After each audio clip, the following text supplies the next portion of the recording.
Good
morning, students. Welcome back to the session on Ind AS. Today, we are going to continue that discussion on financial instruments.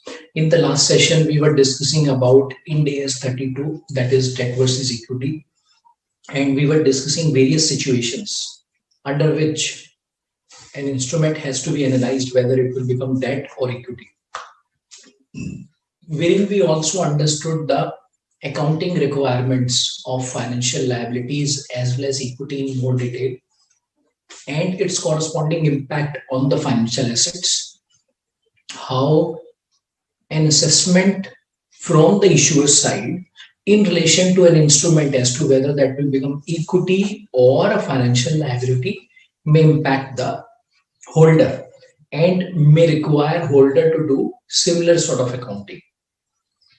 If you remember, the last example that we picked up was about interest-free loan, which is given from holding company to a subsidiary company. Yeah. Therein, once again, what becomes important is for us to understand that whether the instrument from the issuer side is becoming a liability or an equity. And even in that case, that means even if we are analyzing it from the issuer's perspective, we cannot just leave the principle which we have discussed from the holder's side. And what was the principle? Principle was to check the conditions for any financial asset to become to be measured at amortized cost or fair value through OCI, which requires certain tests like business model and the cash flow characteristics test. And this was very clear, wherein interest-free loan had an equity component from the issuer side, but still that was not measured at fair value through P&L from the holder's perspective, if you look at it.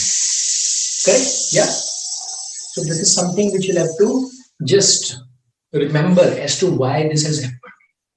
Okay, clear? In the last session, we were discussing about one query which many of you raised, and that was about illustration number 22. So I went through this illustration number 22, and I understand that your query was more of about computation of IRR. Correct? Yeah. It was not really in relation to solving the question, but it was more about how to compute the IRR. So this concept around computation of IRR is not yet covered by us. So now I can understand why you had this sort of challenge in terms of computing this IRR.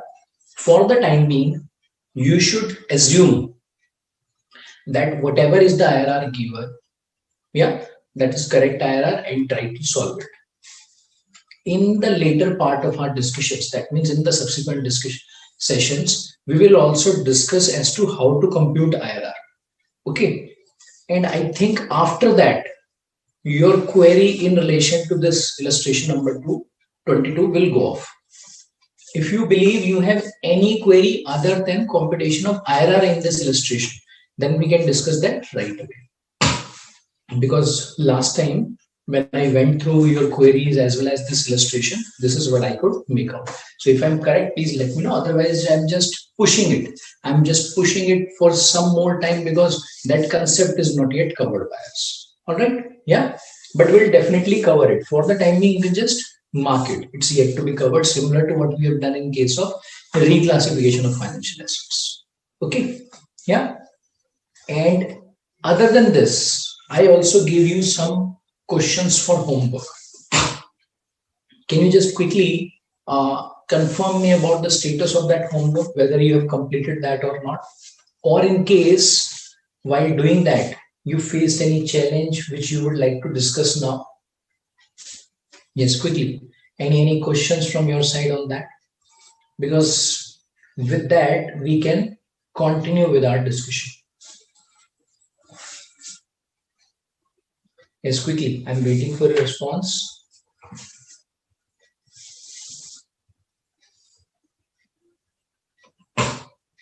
And in the meantime, I will also go to some more illustrations with which we can start.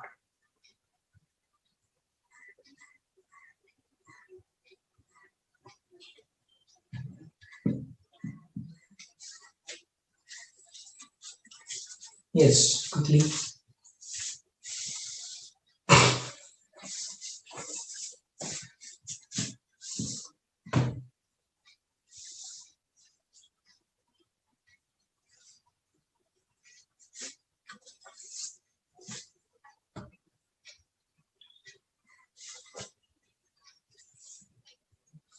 Yeah. No questions? Okay, so then we can move on to this illustration number 5, which is on page number 12.29.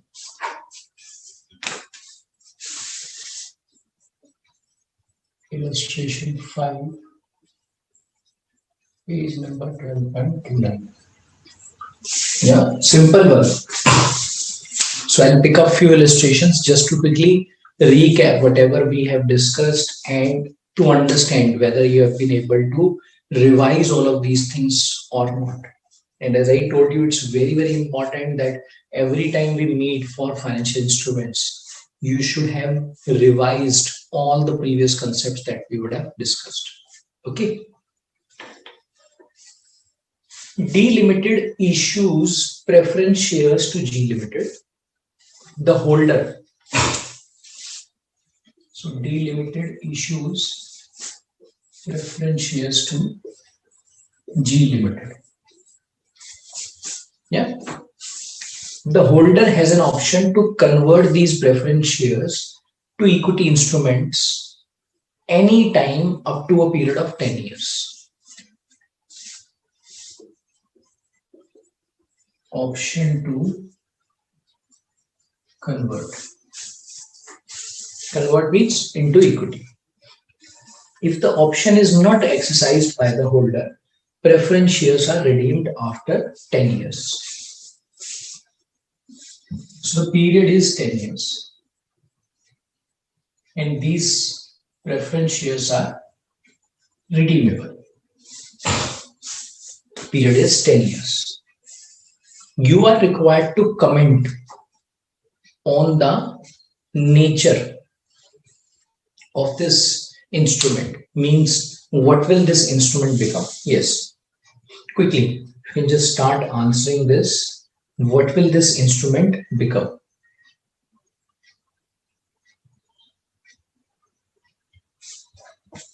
I think Kostab has a query.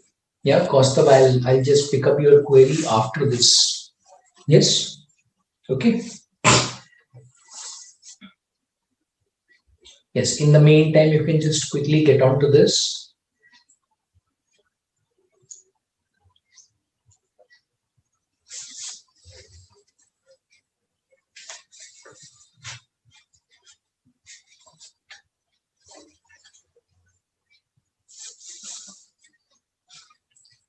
Yes, all of you, quickly, can you please respond? What will it become? Okay, great. Guru Raja has answered. Guru Raja is saying it should be financial liability.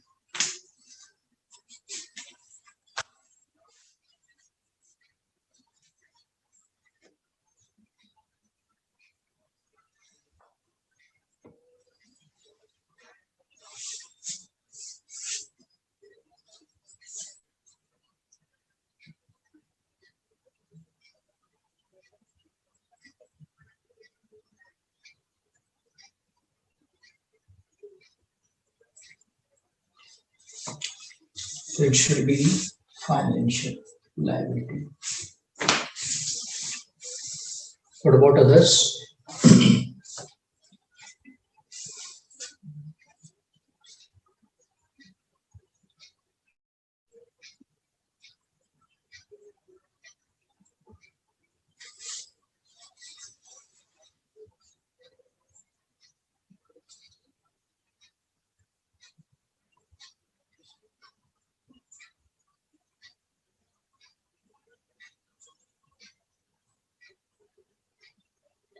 Okay, Preeti is saying it's a financial liability as it is contractual payment for the issuer. Okay, and I think we discussed this example earlier also, and there's some more element in this example that we will discuss in more detail as we move forward. For the time being, we need to understand a couple of things. As we have been discussing for every instrument, that from the issuer's side, will there be any obligation to pay cash which he can avoid? So in this situation, he cannot avoid that. So this becomes financial liability. And in terms of interest, is there any possibility for him to avoid? No. So that means this will also become financial liability. So all in all, this instrument therefore becomes financial liability. Neha is saying this will be a compound financial instrument. I'm not sure why you're picking up this point right now, but it will be great to understand your thoughts. Yeah, Neha, can you please give me the reason as to why you are picking this to be a compound financial instrument? Because that is one aspect that has not been touched upon by us. Okay, but it will be good to understand why you are commenting on the same point. Okay, moving on to the next illustration. LMN Limited issues preference shares to PQR Limited.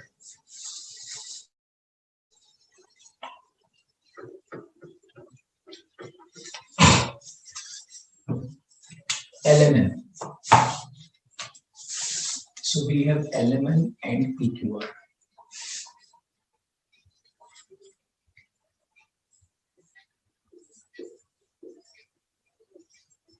PQR Limited. Okay, and this is page number 12.30. These preference shares are redeemable at the end of 5 years. So now the period is 5 years from the date of the issue. The instrument also provides a settlement alternative to the issuer, whereby it can transfer a particular commercial building to the holder, whose value is estimated to be significantly higher than the cash amount, means the amount which is otherwise required to be paid in cash. You are required to comment on the nature of this financial instrument.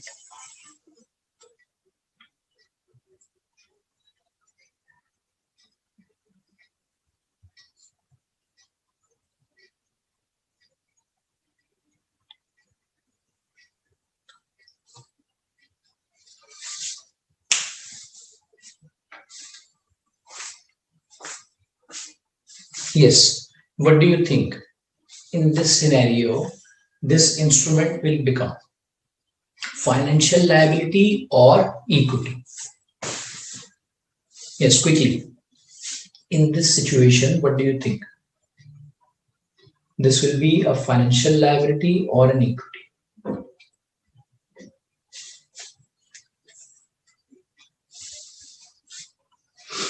Okay, great. So Neha has shared some inputs which I'll discuss with you slightly later, as I told you. Guru Raja is saying that this will also become financial liability because the issuer cannot avoid the payment. Yes. So if you look at the principal and the interest again, principal cannot be avoided to be paid. Principal has to be paid in this case. However, in this case, if you'll see, there is an option available, and this option is available to the issuer. What's the option? That issuer may not pay cash.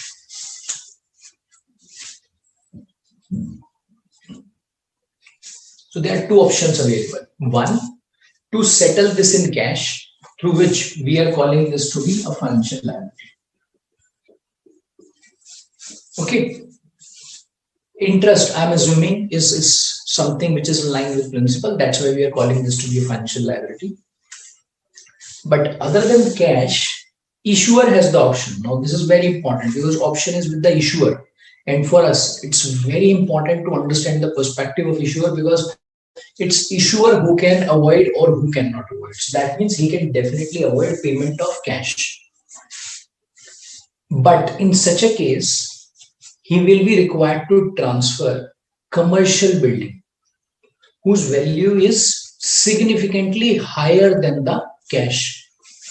So let's suppose if he pays cash equivalent to the instrument amount. Let's suppose instrument amount is 1 crore. So he can pay, let's suppose, 1 crore plus the interest. In case he doesn't pay cash, then he may be required to pay building which will have a value equivalent to 1.5 crore. Okay. Now in this case, it's for sure that issuer will pay cash, because definitely he'll not like to go in for settlement through a building. Why? Because that will be of significantly higher value. So that's why he will settle it through cash. So even if we look at the option of the issuer and his intent as to what would he like to do, he would definitely like to go in with cash. So that's why it has to be a financial liability. Okay, clear on this? Moving further,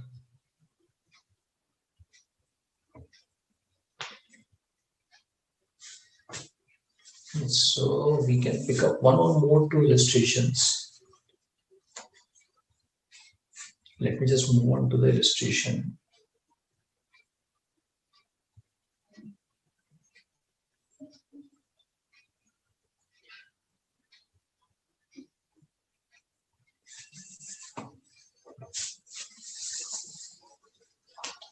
Yes, so moving to next illustration, illustration number 7.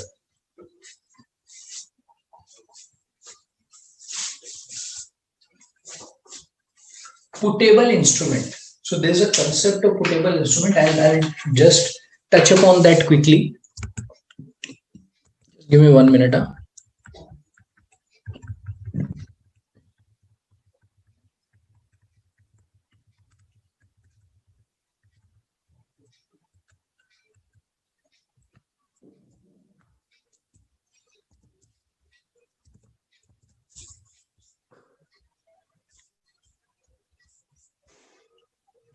Yes. So if you can look at the screen now, we are discussing about putable instrument. So what is a putable instrument? It's an instrument wherein the holder will have an option to put the instrument back to the issuer. What does it mean? That means whatever instrument holder will have, he can sell it back to the issuer at any point of time, or maybe after a certain period of time, by which he can get cash, and for which issuer will have no option but to pay cash to the holder.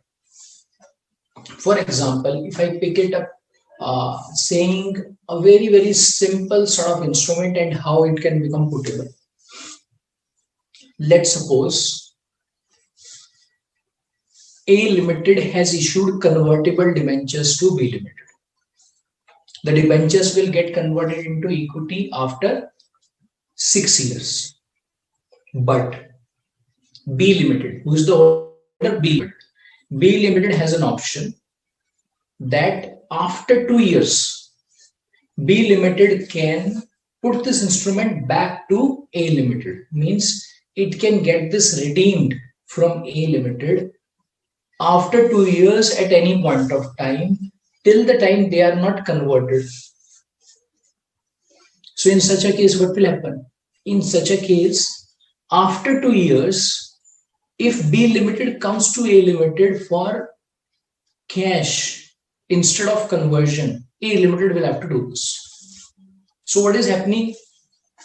B Limited is putting this instrument back to A Limited and getting its cash back, which it had invested while investing in these debentures. Such type of instrument which has a put option, okay, or which has a put. What is put? Wherein the holder can put it back, or you can say holder will have a right to sell. Put means right to sell. Yeah. So if there is any such option available, if the put is available in the instrument, what will it become? For the issuer, this will become financial liability. Why? Because issuer will not know whether the holder will put it back or not. Issuer will have to just understand that because the holder has the right to put it back, so that's why issuer may have to pay cash, which issuer cannot avoid. Yeah.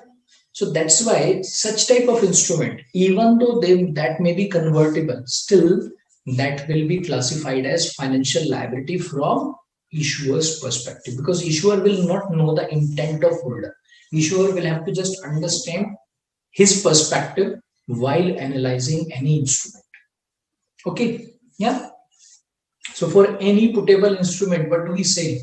It will become a financial liability from the issuer. It may be classified as equity if. So what are the situations in which it may be classified as equity? Let's understand.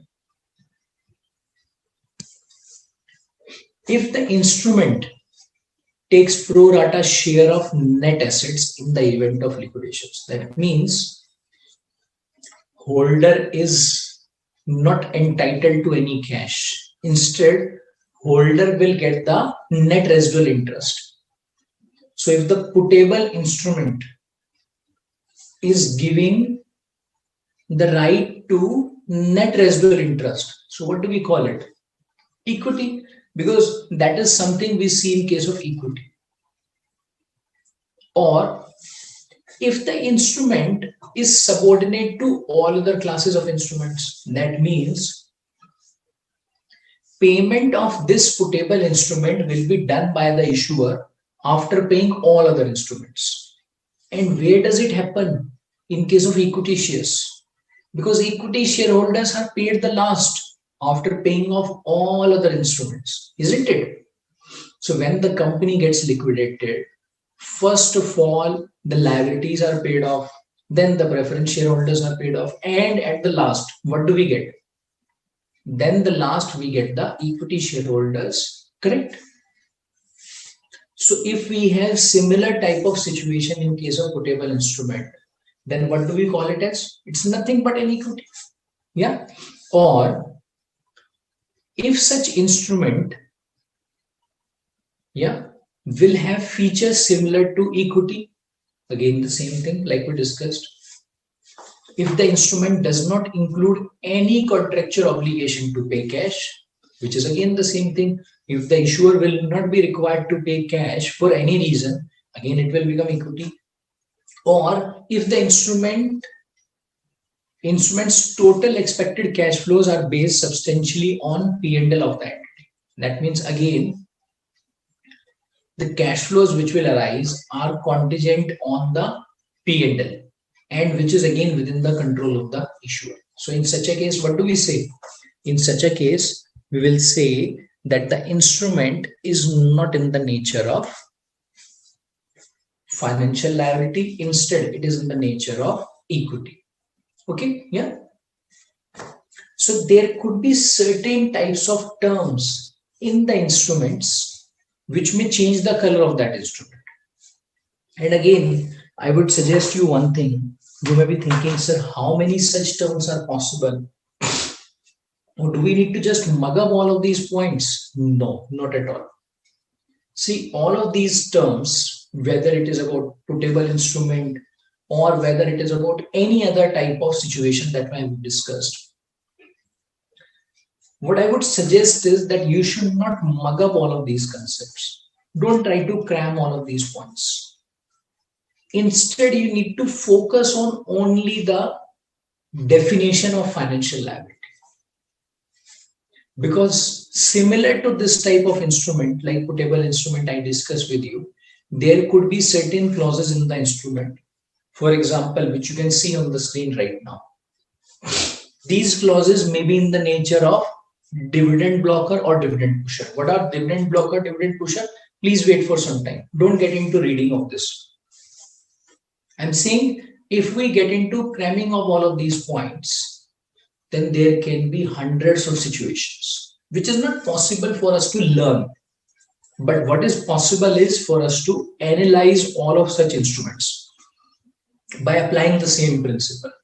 That will the issuer be required to pay cash or not? If you go back to our discussion on putable instrument, we've done the same thing. Yeah. So if you keep getting different type of clauses, don't worry about it. Why we are discussing all of these different clauses with the different names is to just explain you all the types of concepts which are possible. But what I'm just trying to convey you is that even if we are getting different clauses, different types of instruments, the test that we have been applying in every situation happens to be same, which we discussed in case of definition of financial liability and equity. And that is why you would now understand why those definitions are so much important for us to understand, because those will be applied throughout. Correct? Yeah. Clear on this? Okay, yeah. So now what we can do is, we can now move on to one illustration before we get back to this understanding of the instrument. Yes, so let's move on to this illustration number 8 on page number 12.31.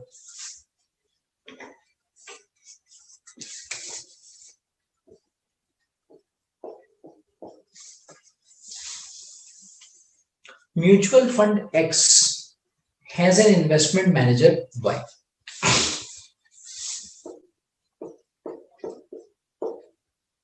This is called investment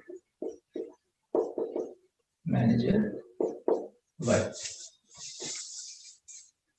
At the inception of the fund means the fund which is maintained by the mutual fund, Y had invested a nominal or a token amount in the units of X. Okay, such units rank last for repayment in the event of liquidation. Accordingly, they constitute the most subordinate class of instruments. You are required to examine the nature of this type of instrument. What do you call it as?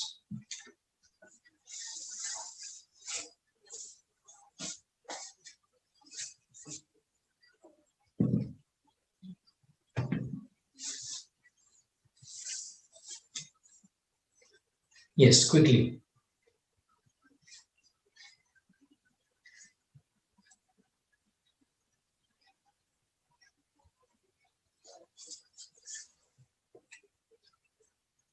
What do you call it as? Financial liability or equity? For your purposes, I'll just read it out again. Mutual fund X, yeah, has an investment manager Y. At the inception of the fund, means when the fund started, Y invested a nominal or a token amount in the units of X. In the units of X, money has been invested. In this mutual fund, money has been invested. Such units, means these units which have been invested by Y, rank last for repayment in the event of liquidation. So when the liquidation will happen, these units will rank last for repayment. Accordingly, they constitute the most subordinate class of instruments. You are required to examine the nature of the financial instrument. Yes, quickly tell me, what will it become? Yes, quickly, what will it become?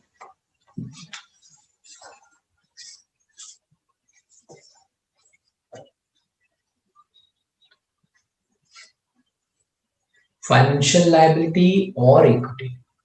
Yes, I'm waiting for responses. I think few responses were received from Costa, Ambika, Pujita, which I missed. Yeah, I'll get on to those responses also.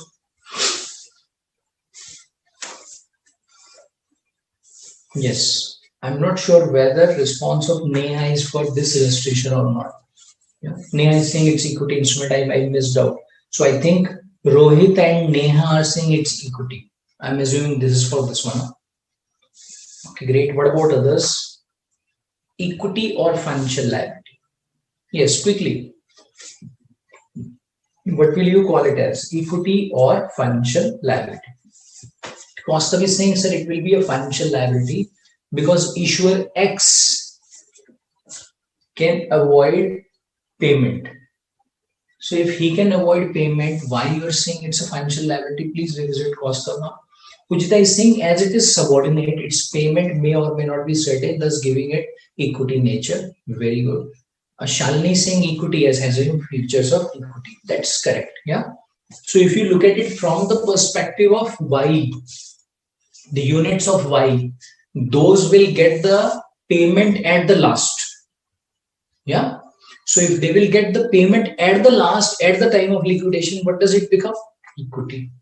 But if you look at it from the perspective of other unit holders, so will it become equity? No, because they will get payment before these units. So that's why for those unit holders, this instrument will have the feature of a financial liability. Clear? Yeah. Then I think before I move on to further illustrations, Kostav had one query. I'll just get on to that query of Kostav. Kostav is saying question number 31 on page number 12.49. Let me just go to that illustration. Question number 31, page number 12.49. Kostav, if you have any specific query on this, he is asking how the instrument is classified as compound financial instrument. Okay, great. So now let's move on to this illustration number 31.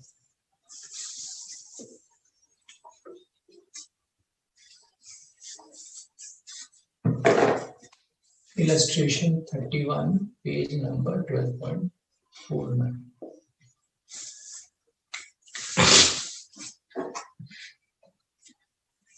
Yeah.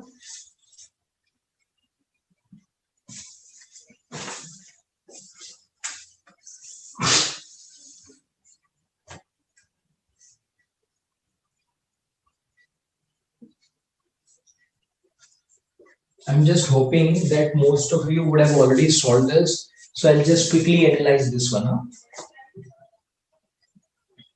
And in case you have already solved this, which I gave you for homework, you can start sharing your responses. So Costa wants to understand the reason as to why this has been classified like compound financial instrument. So it will be great to understand what you have considered over here. On 1st of July 2000 Tax 1, D Limited issues preference shares to G Limited. D Limited issues preference shares to G Limited for a consideration of rupees 10 lakhs.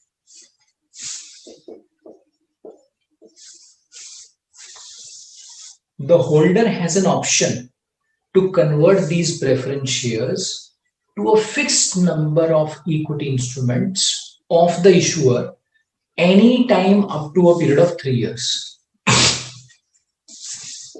So conversion option is with the holder. Who is the holder? G Limited is the holder. Up to 3 years. 2, 3. So to this period, this conversion option will hold. If the option is not exercised by the holder, the preference shares are redeemed at the end of 3 years. So the redemption will happen over here. Okay. The preference shares carry a fixed coupon of 6% per annum. So there is a interest rate fixed 6% per annum. The prevailing market rate for similar preference shares without the conversion feature is 9%.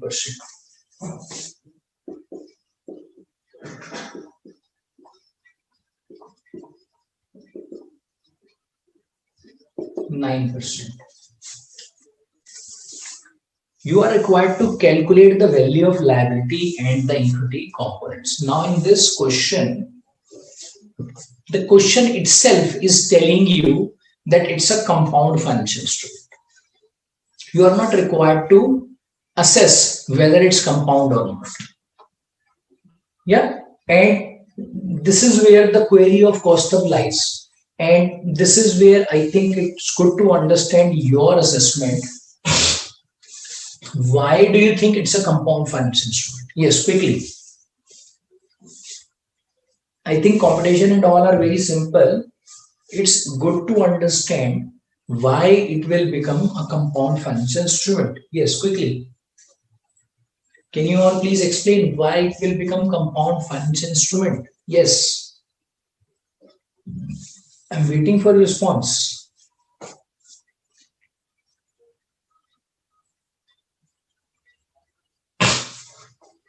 Pujita is saying, sir, financial liability will be 9,23,680 and the balance of rupees 76,320 will be equity. And she has also given me the computation, how this number has been arrived at. No, that's good to understand that you have solved this and you understand how the computation will be done.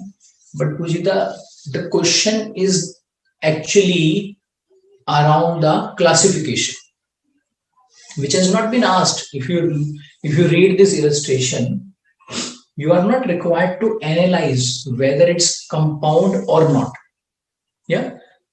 Now my query is different from this question. I'm saying before you get on to the computation, can you tell me why it will become compound financial instrument? Yes, something which Costa wants to understand. All of you, quickly. I'm sure you can help us to understand why it will become compound. Costa is saying, sir, if you look at the illustration, both the principal and interest cannot be avoided. Yeah. So if both are not avoidable, then we should have called this to be a financial liability.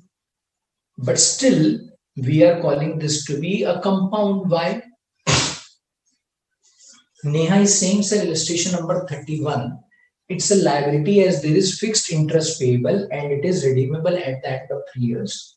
But the convertibility option makes it equity instrument. All right. Any more thoughts? Yeah. Any more thoughts in case you have?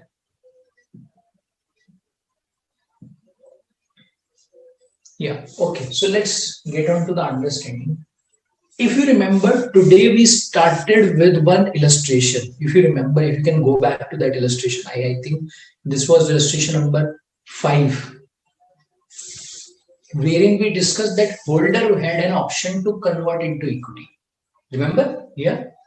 And I told you there is some more aspect to it, which we'll discuss later on. And I think one of you answered on that illustration that it should be a compound financial instrument. Yeah. So even though I wanted to touch upon this point later on, but still, because we have moved on to this illustration, so we can touch upon this point now. Now let's analyze this. principal and interest. So I'll do the same thing which we have been doing also. I'll not change the principal at all. We'll start with the same test.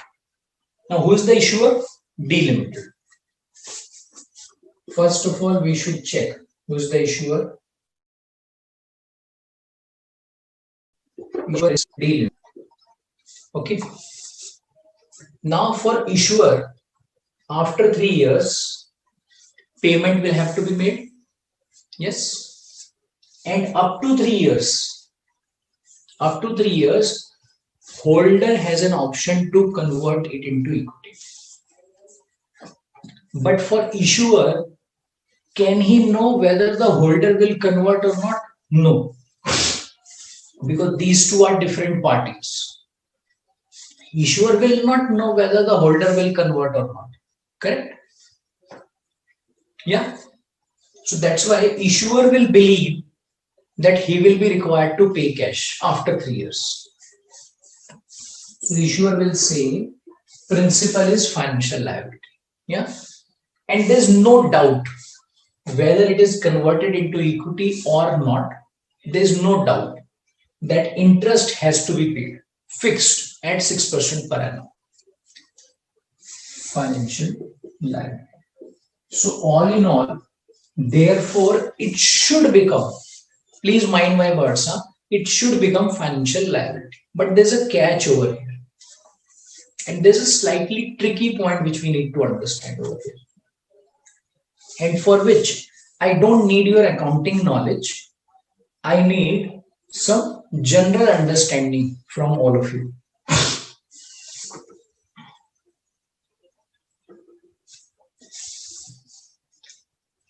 If you look at D Limited today, D Limited has taken a loan today, correct?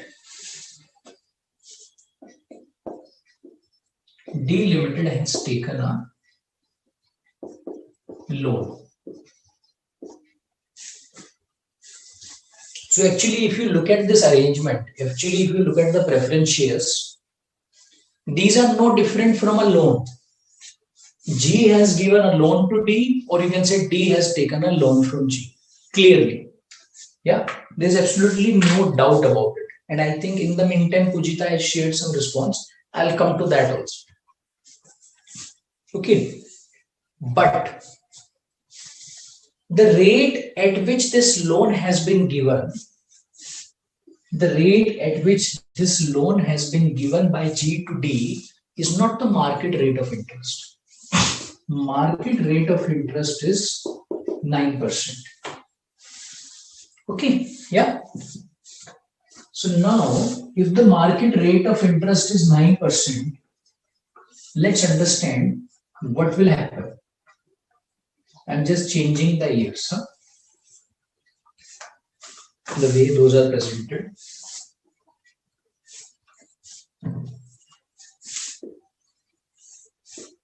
One, two, and 3. After 3 years, 10 lakhs will be paid. And I'm using the numbers which are given in the illustration. If I discount it, it becomes 7,70,000. It's day 0. It becomes 7,70,000. Okay, yeah. And we all know that if a loan is there, it's a financial liability which has to be measured at fair value at the time of initial recognition. That means we need to compute its present value. And the present value will be computed using market rate of interest.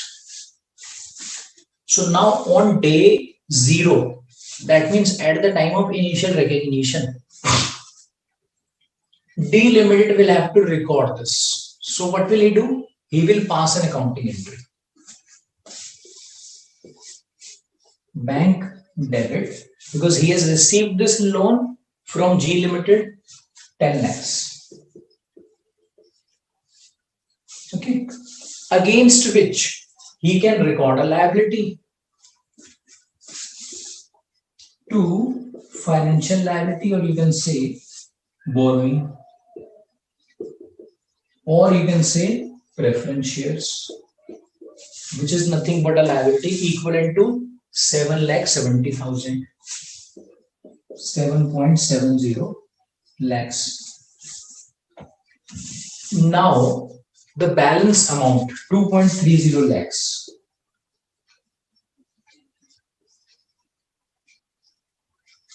2.30 lakhs. Now what will happen to this? What will happen to this? Where do we take it? Can we say it's a gain? Can we say it's a gain? Tell me. Can we say the difference 2.30 lakhs is a gain? If you remember in the last session for the holding and subsidiary, we had similar type of situation. When the holding, this is the holding, this is holding, and this is subsidiary.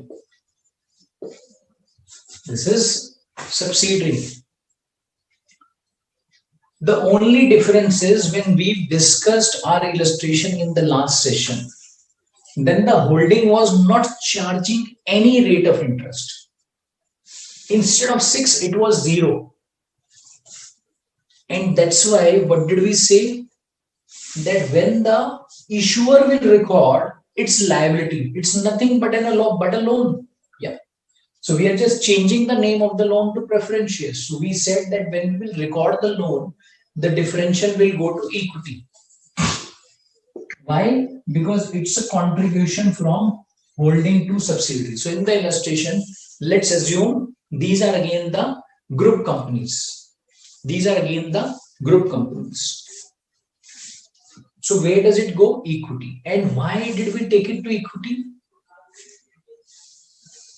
Because the measurement of the instrument is such that the difference will get generated. Now, this difference can either be taken to deferred income or the equity. Why we are taking it to equity is because we are saying there is a relationship within the companies. That means these are related parties. That's why we are taking it to equity. Now for us, other than this relationship between the parties, it's again very, very important for us to analyze why would this component of equity will arise, which I said that I need some general understanding from all of you. Now, let's suppose you have taken a loan. Okay, now let's suppose you have taken a loan. Let's suppose instead of D, it's you. Or say you have given a loan. Let's suppose instead of G, it's you. So you can put yourself into the shoes of G. Now at one place, what is happening? You are giving a loan to D. So when you will give a loan to D, and the loan will be given at market rate of interest, then what's the rate of interest you will charge? 9%. Because in the market rate of interest is 9. So if D will be unrelated party, you will say that I'll give you the loan at market rate. If you want to take it, you can take it. Otherwise, I'll not give you. Correct? So you have given a loan at 9%. But for some reason, D cannot afford to pay such a high rate of interest. 9% he cannot afford to pay. So D is requesting you, all of you, please. You are G, all of you are G. So D is requesting you.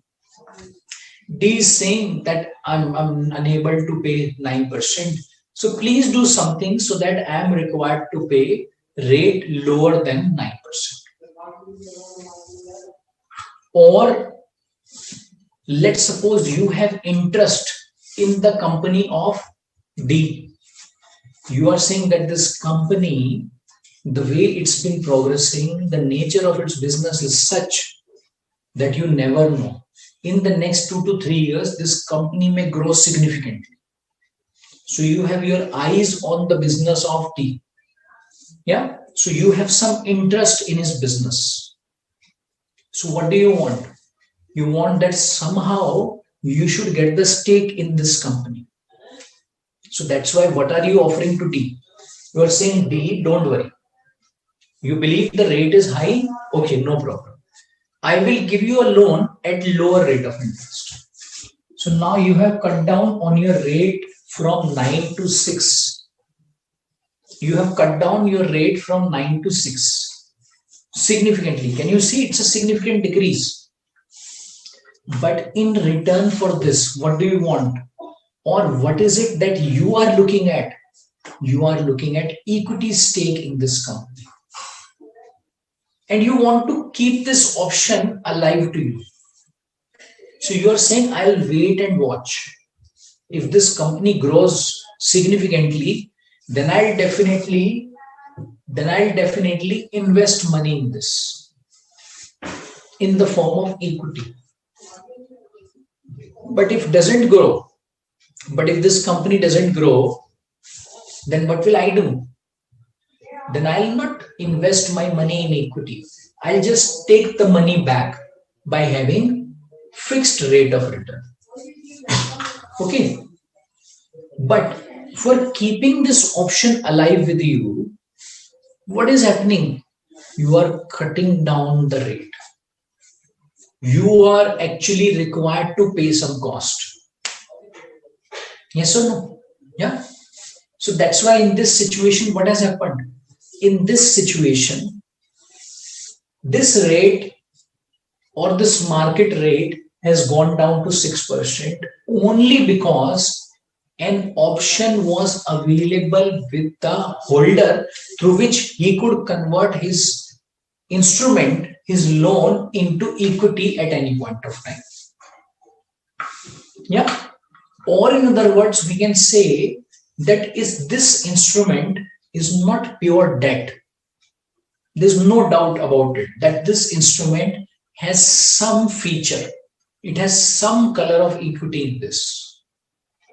Now that equity color may be significant or not, but this is not a pure liability. Some dilution of equity is definitely there, which cannot be ignored.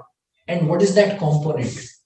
That component is 3% rate of interest. And this 3% component or this 3% interest amount in this instrument is what? That is nothing but equity. And this will always happen. This will always happen. Why? Because if you look at any instrument and if you look at any transaction between two parties, it should always happen at market rate of interest. But if the transaction is not taking place at market rate of interest and which is clearly specifying that there is an option to convert, therein we cannot ignore that some component of equity will exist. And that's why what do? When we measure it, we get this equity component. Clear? Now let's suppose I'm changing my facts because you may have a lot of questions around it. So I'm changing my facts and then let's see how the color of this instrument will change. And then I'll come back to your questions also in case you have any. Let's suppose in this question, instead of 6%, we keep it 9%. Yeah. In this question, let's suppose instead of 6%, we keep it 9%. That means with conversion option or without conversion option, the rate of interest remains same. It doesn't change. And the rate of interest is market rate of interest, 9%. What would it reflect? It would reflect that the holder, even though he has an option to convert into equity, he doesn't have intent to convert. Because if he would have some intent to convert, he would have definitely diluted the rate of interest. Or in other words, you can say that delimited also a knowledgeable person. We cannot say that delimited is not a knowledgeable person. Why would D Limited offer equity stake to G Limited when he is paying the rate of interest at market rate? Isn't it? Because G Limited is also a knowledgeable guy. He will tell G Limited that today you are charging rate at market rate of interest. You are requiring me to pay interest which is equivalent to market rate of interest. And at the same time, you want me to give my equity stake to you also. Why should I do that? Yeah. G Limited may say that I am not getting the equity stake. I am keeping that option. But for that option, some cost has to be paid by G Limited. Yes or no? Who will pay that cost? G Limited. Because if G Limited is having the option, he should have some cost for that. Yeah. So that's why if this instrument would have 9%, then even though it will have conversion option, there's no equity component in this. In substance, there's no equity component. Why? Because in substance, you will see this will be zero. It's only for the sake of putting this clause in, this has been mentioned in the contract. Otherwise, this will never be converted into equity because that will not be the intent. Because the moment there's an intent, yeah, which is clearly required to be applied by both the parties, D Limited will never agree to pay 9%. D Limited will always ask G to cut down on the rate. Only then additional return can go to G Limited. Okay, clear on this? Yeah, I'm hoping Kostab you would have understood why this should be a compound finance instrument in this situation. Okay, yeah.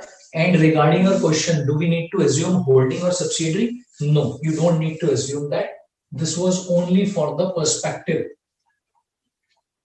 for you to relate to the concept that we discussed.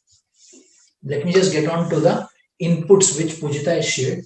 Pujita is saying, sir, it's a compound financial instrument because it is redeemable at the end of the period. Payment is certain from issuer's perspective. The price is not fixed, but number of equity instrument is fixed and the price is variable. Then if the option is excised, it becomes an equity, else it's a compound financial instrument. Okay. What about others? Any more inputs from your side? Any more queries from your side on this? So this was nothing but a continuation again of debt versus equity with us. Yes, any more questions from your side? Any more doubts? I'm not getting into its competition. I'm sure competition is something you can definitely do on your own. Yes, any more questions? Any more doubts from your side on this? Yes or no?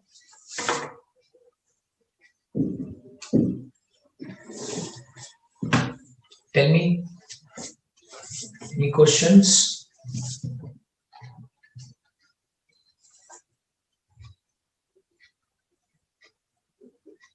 Okay. So then we can move further. Huh?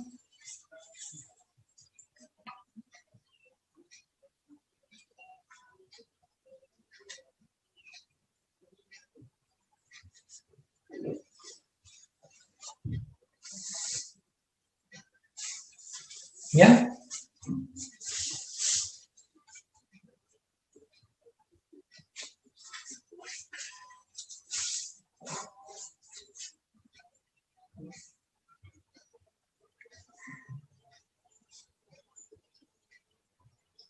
So we can get on to illustration number 10.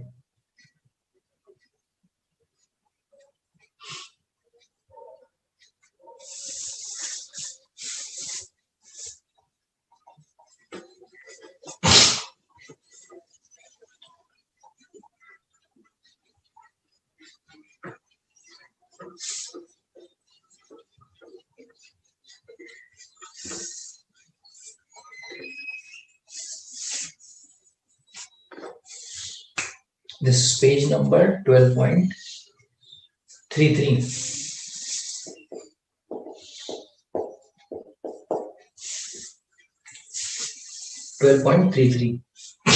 S Limited has issued a class of putable ordinary shares. Putable, you all know what is putable?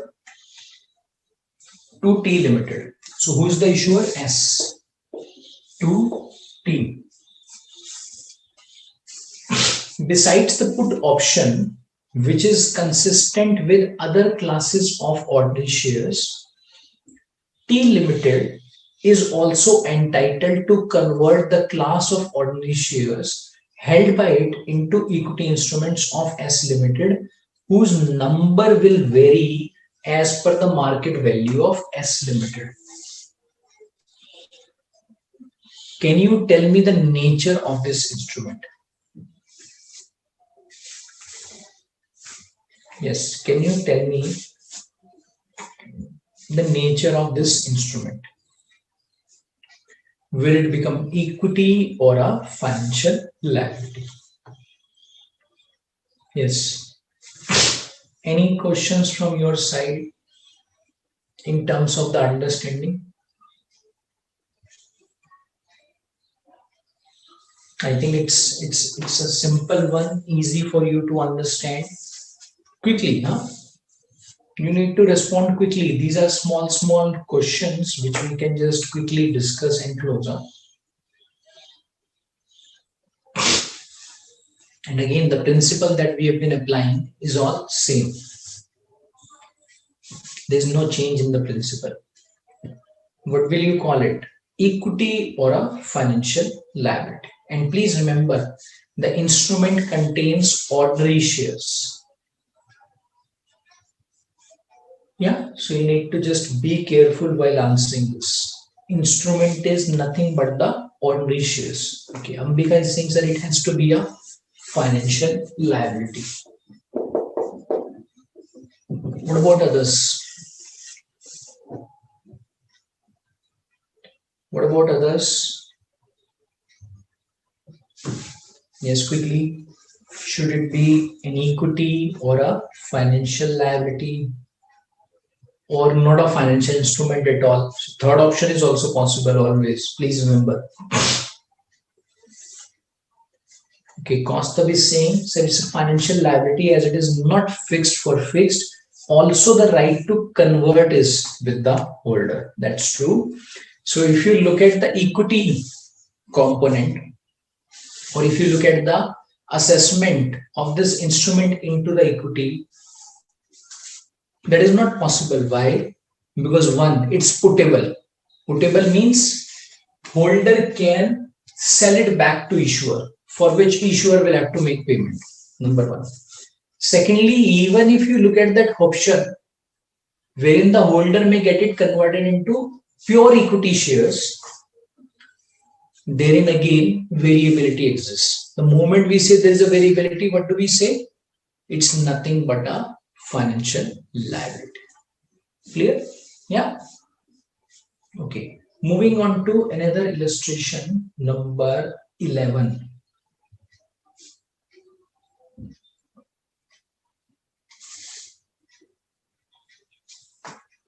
Illustration number 11, we can look at again a simple one on the same page.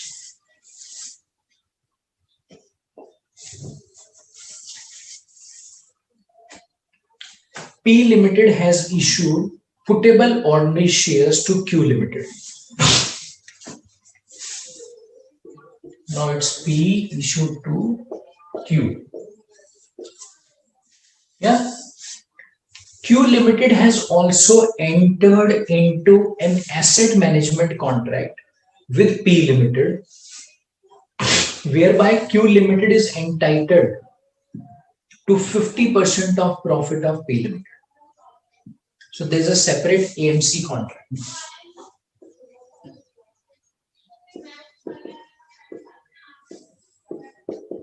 Through which 50% of profits will go to Q from P.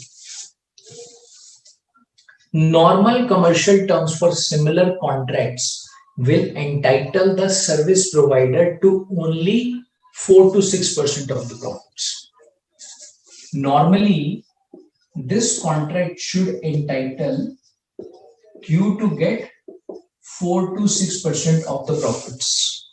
But in this situation, Q is getting significantly higher profits. You are required to examine whether this instrument will become equity or not. Okay, yeah.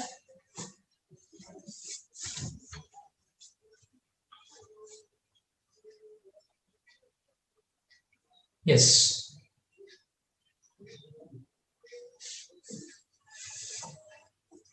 Tell me quickly, what will it become? Yes, over to you. I'm waiting for a response. What will it become?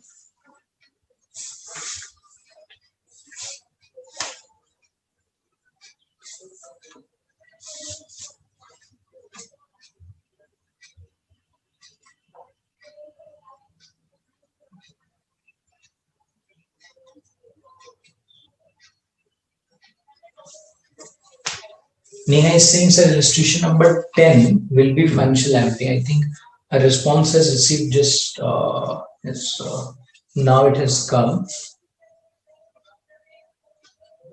Okay, Pujita is saying it's definitely not an equity as there is a contractual obligation to convert the shares into. I'm not sure whether your responses are for illustration number 10 or 11 now. Ambika is saying it's a financial liability because there's variation. Fixed to fixed condition is not met. Okay, what about others? I think this is a very, very simple point in the instrument which you are missing out and which you are not maybe for some reason mentioning in the response which you have been sharing. Let me just see who can answer that point. There's a very, very simple thing which you can consider. Yeah. So if you look at the question says these are putable. The moment they will be putable, what do you need to understand? That holder will have right to put it back to the issuer, because of which issuer will be required to pay cash. Now in that situation, we also discuss certain exceptions. I think at every point of time, you should only analyze, or maybe if you just analyze whether that exception apply or not, you will be very, very easily able to make it out, whether it will be equity or financial liability. That's also a tip which you need to remember in the exam. See, the moment an instrument will be called putable, automatically your answer should go into the direction of financial liability. So maybe you can note it down. The moment an instrument in the exam you will see as putable, what should be your first outcome in your mind? That it has to be financial liability. But at the same time, you need to be careful because you are appearing for the exams. You should be careful that you now only need to check about the exceptions. And what is that exception? You don't need to cram all of those points. Just simply check that ideally this answer should be financial liability. Ideally means in all the situations or the best situation, in the best solution for this type of instrument should be financial liability. But is there any way through which issuer can avoid payment of cash? If that is the case, then even though first response which will come to our mind will be financial liability may change to equity. But if that exception does not apply, then you should just go ahead and conclude this to be a financial liability. Clear? Yeah. That's how you need to approach this type of instrument. All right. So now we'll look at some more clauses. We'll move further. So it's all about getting understanding of different types of clauses. Dividend blocker. So let's understand what is this concept of dividend blocker or dividend pusher. Issue of non-redeemable instruments with following terms. So the instrument is non-redeemable, means principal will not be paid. So if the principal will not be paid, it has to be equity. But there are some more terms in that. What are the terms? Discretionary annual dividend up to a capped maximum amount, unless a full discretionary dividend is paid to holders of the instrument, no dividend can be paid to ordinary shareholders. This restriction to dividend payment to ordinary shareholders is often referred to as dividend blocker. So what's the clause? Let's suppose the clause in the instrument says that till the time full dividend is not paid to this instrument holder. Let's suppose I hold any instrument, whatever it is. Till the time full dividend is not paid to my instruments, no dividend can be paid to ordinary shareholders. Ordinary shareholders means equity shareholders. So now this instrument has a clause which is blocking the dividend of ordinary shareholders. And something which you also get to see in case of preference shares. Preference shares have preferred right over equity shareholders. So whenever we pay dividend to equity shareholders, we need to pay dividend to preference shareholders. Correct? Yeah. Let's understand what is dividend pusher. Non-redeemable preference shares, again non-redeemable, on which dividends are payable only if entity also pays a dividend on its ordinary shares. This is dividend pusher. Why we are saying push? So there's a push of dividend in respect of instruments other than ordinary shareholders. So that means if the company wants to pay dividend to equity shareholders, it will have no choice but to pay dividend to preference shareholders. So that's why dividend of preference shareholders is getting pushed. How? By paying dividend to equity shareholders or by requiring to pay dividend to equity shareholders. That is called as dividend pusher. Now an instrument or the contract may have clauses, yeah, which could be in the nature of dividend pusher or dividend blocker. So if you look at this example, company H issues non-redeemable preference shares. Who is the issuer? H, on which dividends are payable only if entity also pays a dividend on its ordinary shares. So what do we call this clause as? Dividend pusher. Now again, just think about it. For the purposes of your exam, do you think you need to remember dividend pusher, dividend blocker, putable instrument? No. Let me just take out this word. Let me just take out this word, dividend pusher. Let's suppose we have not discussed anything about dividend pusher, anything about dividend blocker. And let's suppose this is the question that you get in front of you. Can you tell me, will you be able to answer this or not? And I'm just reading this question all over again. I'm saying company has issued non-redeemable preference shares. Non-redeemable means principal is not required to be paid. And on these instruments, dividend will be paid only when dividend is paid to equity shareholders. So in this case, will the issuer be required to pay cash on the principal? No. On the interest or the dividend? Again, no. Why? Because it's up to the discretion of issuer.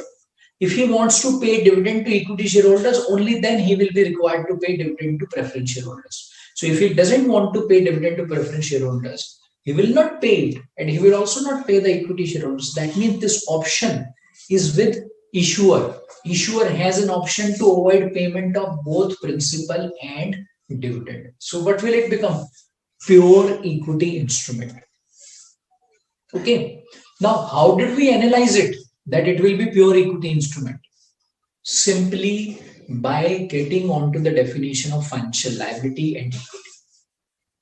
Now, some of the students would just want to mug up this concept.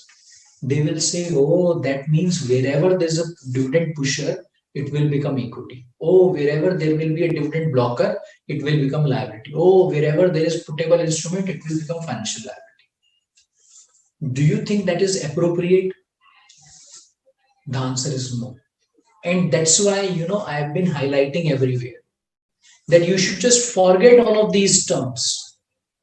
The tips I'm giving you only for your quick response, but that's not the final response. Or even if you forget these clauses, we are as good as without reading these clauses, isn't it? Yeah. So these terms are not important for us. So if you forget these terms in the exam, don't worry about it because you need to remember the concept in the exam. Clear on this? Yeah. I'm hoping you will be able to now follow this concept. Correct? Yeah. Okay. Any questions, any doubts in case you have on this before we move further? You can just ask me. Yeah. So I'll just wait for response. Any questions, any doubts in case you have on this, please let me know.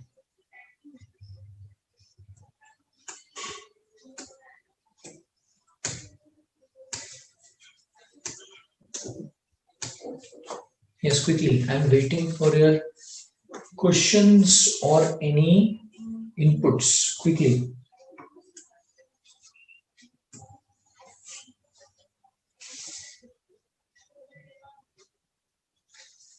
Yes, any questions, any doubts in case you have.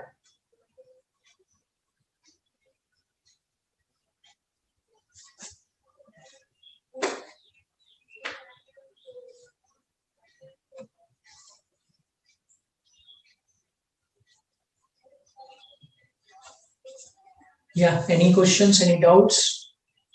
No? All right, so then we can move further. Okay, let's move on to this.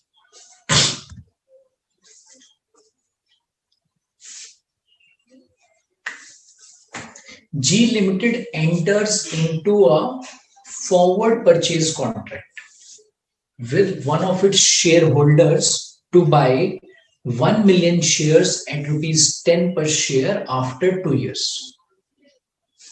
We now need to get onto its accounting.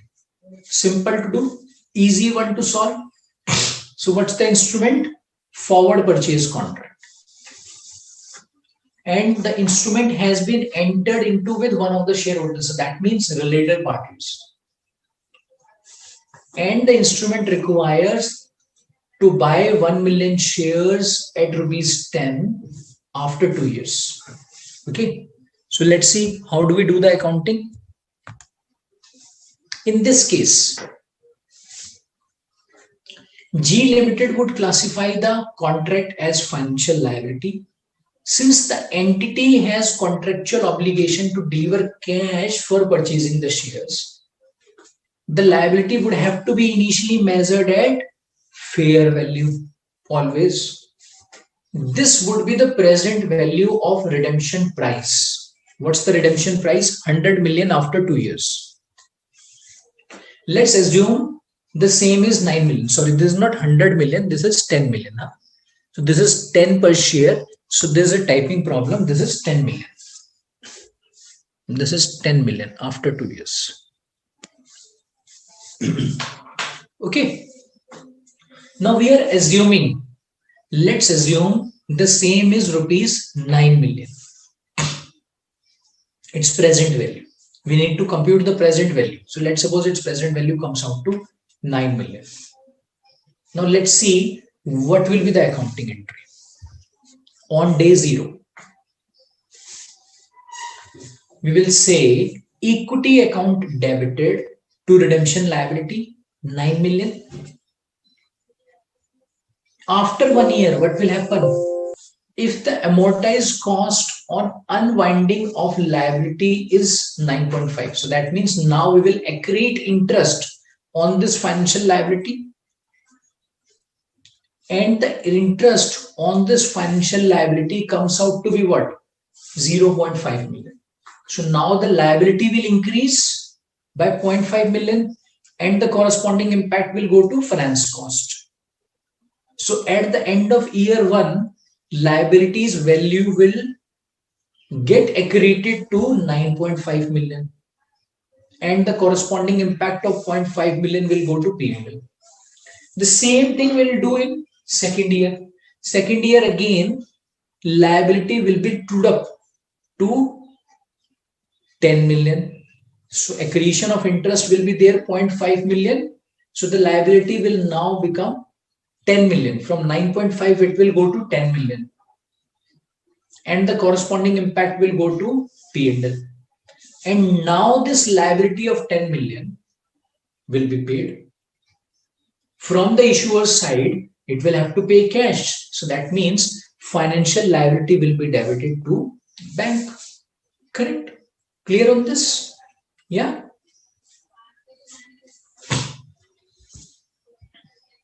Okay. We can pick up one more example now. Yes, let's look at this one.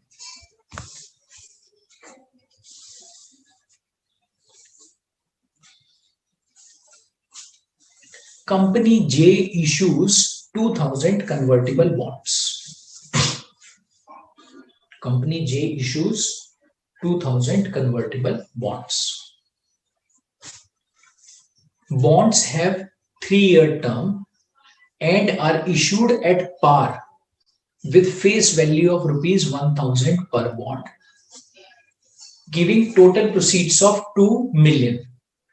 2000 bonds into 1000 per bond. So what does it become? 2 million, or you can say 20 lakhs.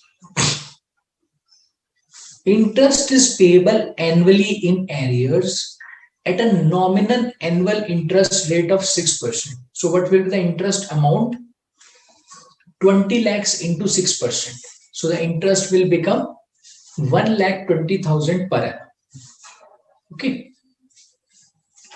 Each bond, so that means these 2000 convertible bonds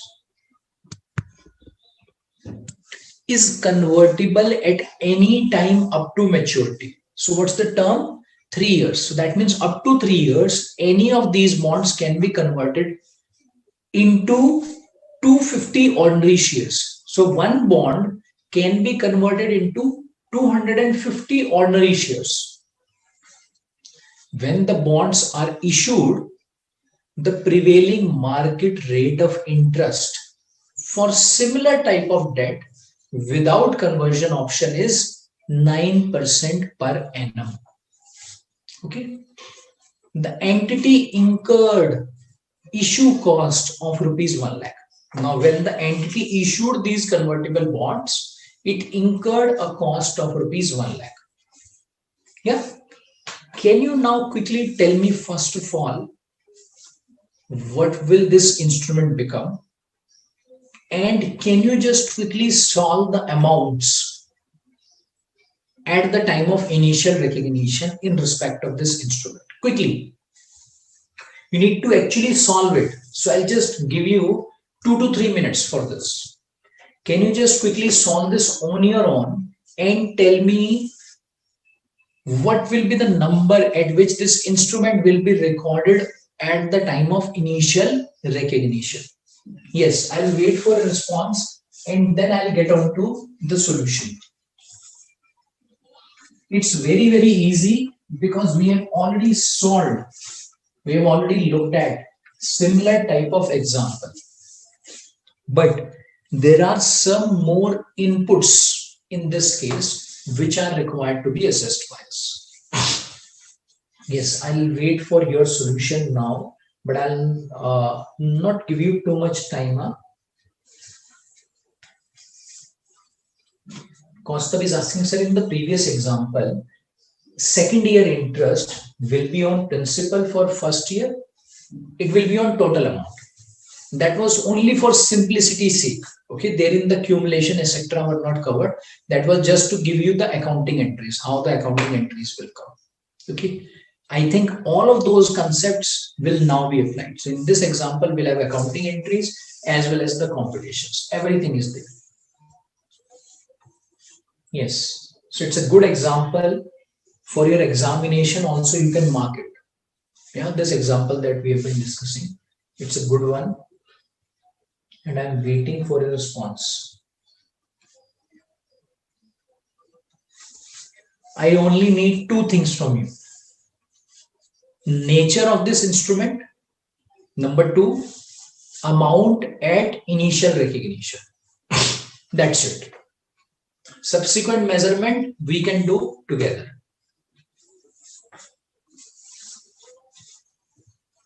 So only the initial recognition amounts you need to give me. Great.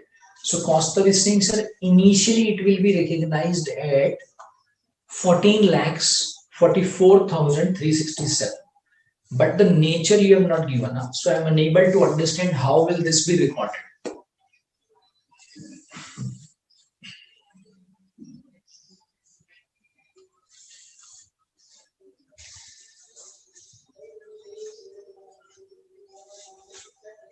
Can you let me know the nature also? And other students also, you need to quickly respond.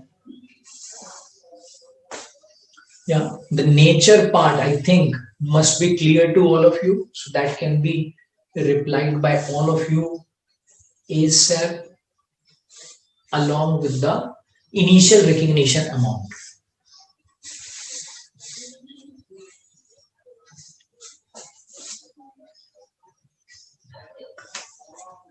Yes, tell me quickly.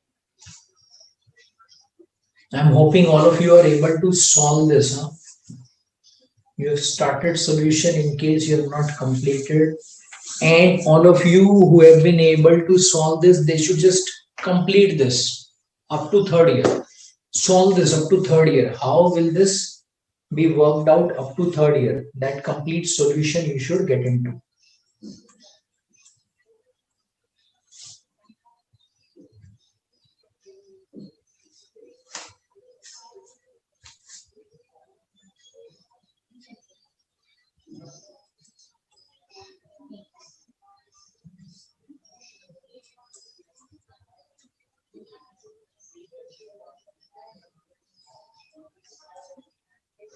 Yeah, I'm waiting for a response. Quickly tell me what is your answer.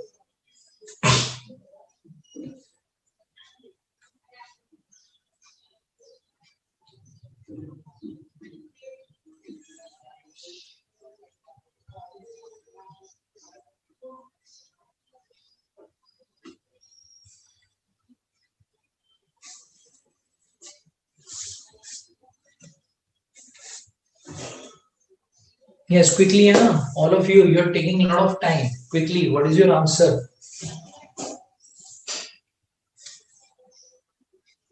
Okay, cost of is saying that it is compound financial instrument. What about others? What is the nature and what is the amount at which you will record at the time of initial recognition? Have you started solving this? If yes, please give me your response. If you are finding any problem, you can also share that with me. What's the problem you have been facing to solve this? Because it shouldn't have taken you so much time. So I'm surprised why you're not sharing your responses.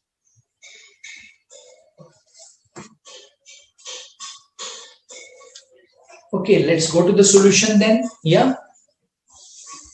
Okay.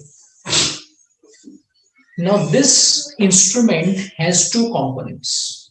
And I think we discussed one example of convertible instrument wherein the holder had option to convert. So in this instrument, again, we are looking at similar type of situation wherein the holder has option to convert. Correct? So what is the liability portion? Discounted fixed rate debt. So it's a debt with fixed rate of 6%. And what's the equity component? Holders' right to convert at any time before maturity. Okay. Now this liability will be measured at present value of all the cash flows, correct? And the difference between the total value of the instrument, that means 20 lakhs, and the present value, difference between the total value and the present value will become what? That will become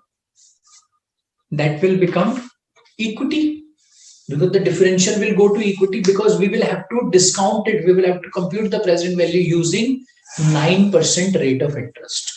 Yeah.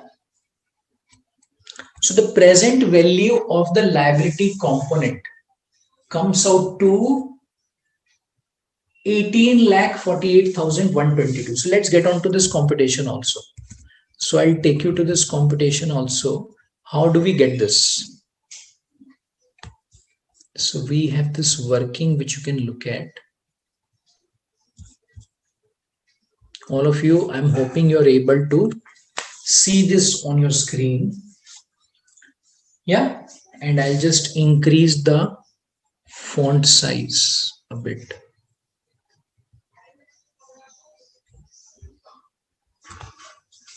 So we have 2,000 bonds, each of rupees 1,000. So the total proceeds are 20 lakhs. Market rate of interest is 9%. So now what do? We will have to discount all the cash flows. So what are the cash flows? At the end of first year, 1,20,000 will be the interest. At the end of second year, 1,20,000 will be the interest. At the end of third year, 1,20,000 will be the interest. At the end of third year, other than interest, principal will also have to be paid. So all these 4 cash flows will have to be computed to present value. So what is the present value that you get? 18,48,122. Correct? Yeah. So what is this value? This is the present value, 18,48,000. And what was the total value of the instrument? 20 lakhs. So the difference between the present value and the total value of the instrument, where will it go? It will go to equity component. So this is something which you will do at the time of initial recognition. So what are your numbers at the time of initial recognition? These are the numbers which you will get at the time of initial recognition. I think many of you have responded now. Neha is saying, sir, it will be a compound function instrument. I think below will be the values, but I have some doubts because it is convertible at any time, not just at the end. Liability portion is 18,48,122. Equity portion is 1,51,878. Very good. So if you have solved this on your own, that means it's good. So if you think that this is convertible at any time, from the issuer's perspective, you will just ignore that. From the issuer's perspective, you will consider your all cash outflows. And considering all of your cash outflows, you will compute the present value. You will not just restrict yourself to 1 year, assuming, oh, the holder will convert it after 1 year. No. Issuer is unaware of when the holder will exercise. So issuer will believe as if that option will not be exercised. And accordingly, issuer will compute all of these amounts. Clear on this? Yeah. So Kaustav is saying, sir, I am unable to see the Excel file. Let me just get onto this Excel once again. Are you now able to see this Excel? Yes, quickly confirm. Are you now able to see this Excel file? All of you? Are you now able to see this Excel file? Yeah, I'm just repeating this once again. So we had 2,000 bonds at rupees 1,000 each. So the total proceeds were 20 lakhs. And now we are looking at cash flows for year 1, 2, and 3. In year 1, 2, there are only interest payouts. But in year 3, there is interest as well as principal payout. If we discount that using 9%, please remember we'll use market rate of interest. What do we get? We get total present value of 18,48,122. 18,48,122. This is what we get.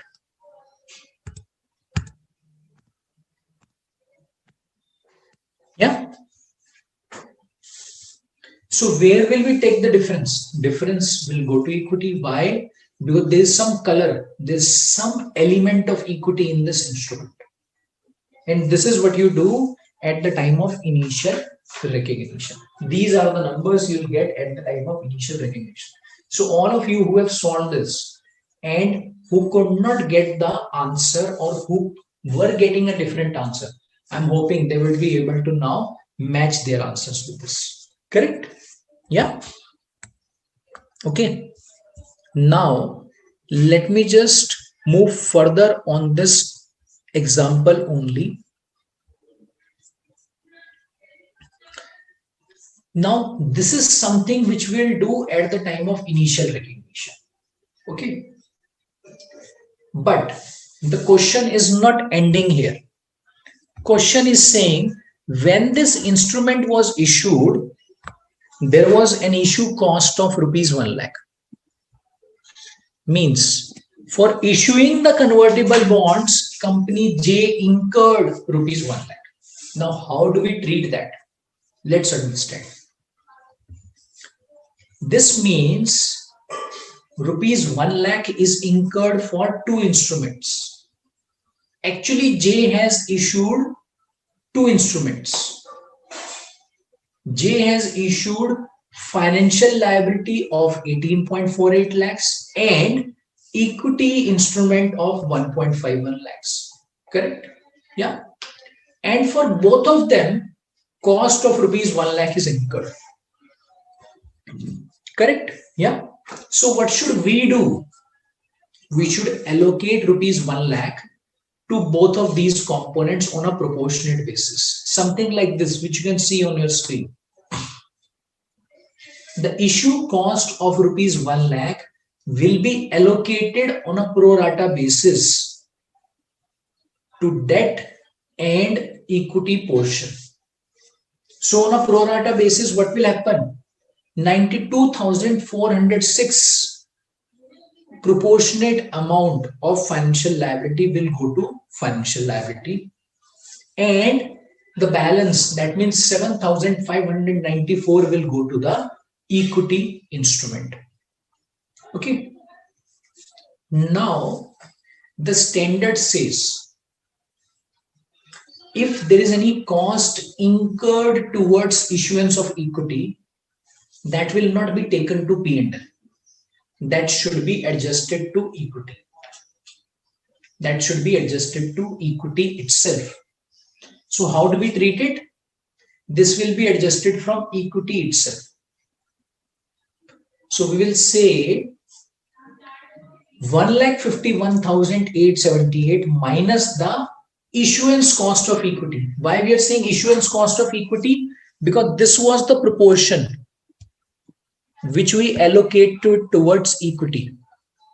And now for issuance of equity, which has present value of 1,51,878, 7,594 rupees have been incurred.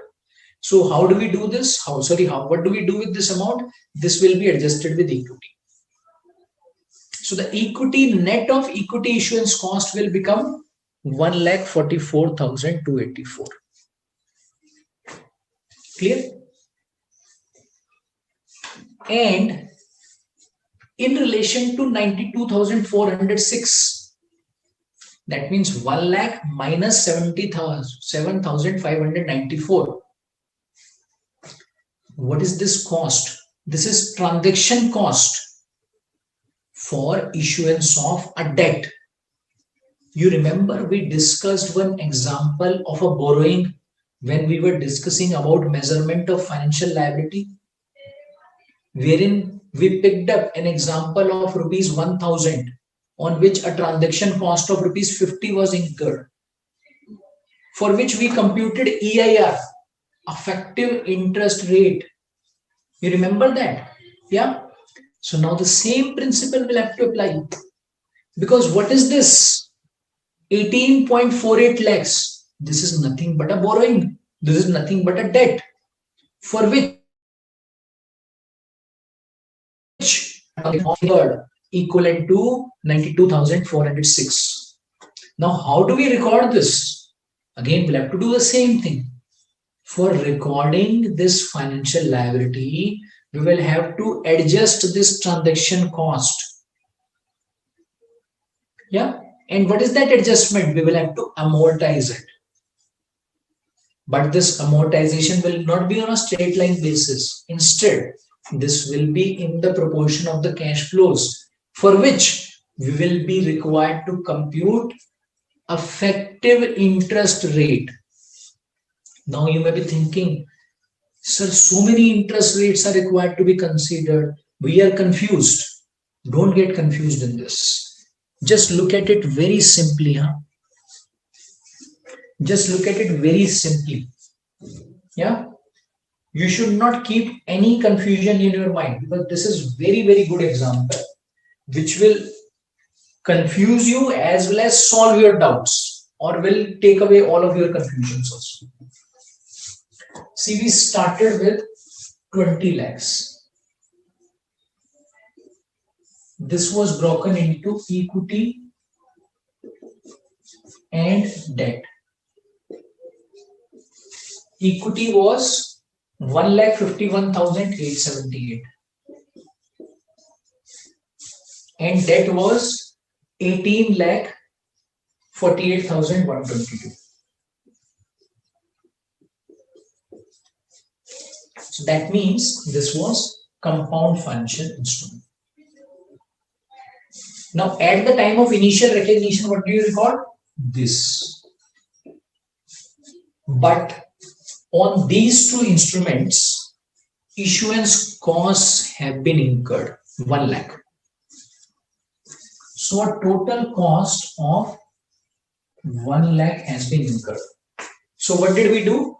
This 1 lakh was proportioned for these two instruments. So 7,594 was the transaction cost for equity, and the balance 92,406. 92,406 was the cost towards debt. Correct? Yeah. Now what do we need to do? Now all the segregations are done. Now we are left with the simple accounting requirement. Computations and all are done. This will be recorded the way we will record any equity instrument. And how do we record equity instrument? We will not take this cost to P&L. This will not go to P&L. Instead, this will be adjusted with equity. Okay. And in this case, what do we do? In this case, though we started with 6% interest on this, we considered 9% for getting this debt and 9% for getting this equity. Correct? So that means this debt carries interest rate of 9%. Yeah. Why do I say this carries interest rate of 9%? Because with the interest rate of 9%, when you accrete it over 3 years, the period is 3 years in this instrument.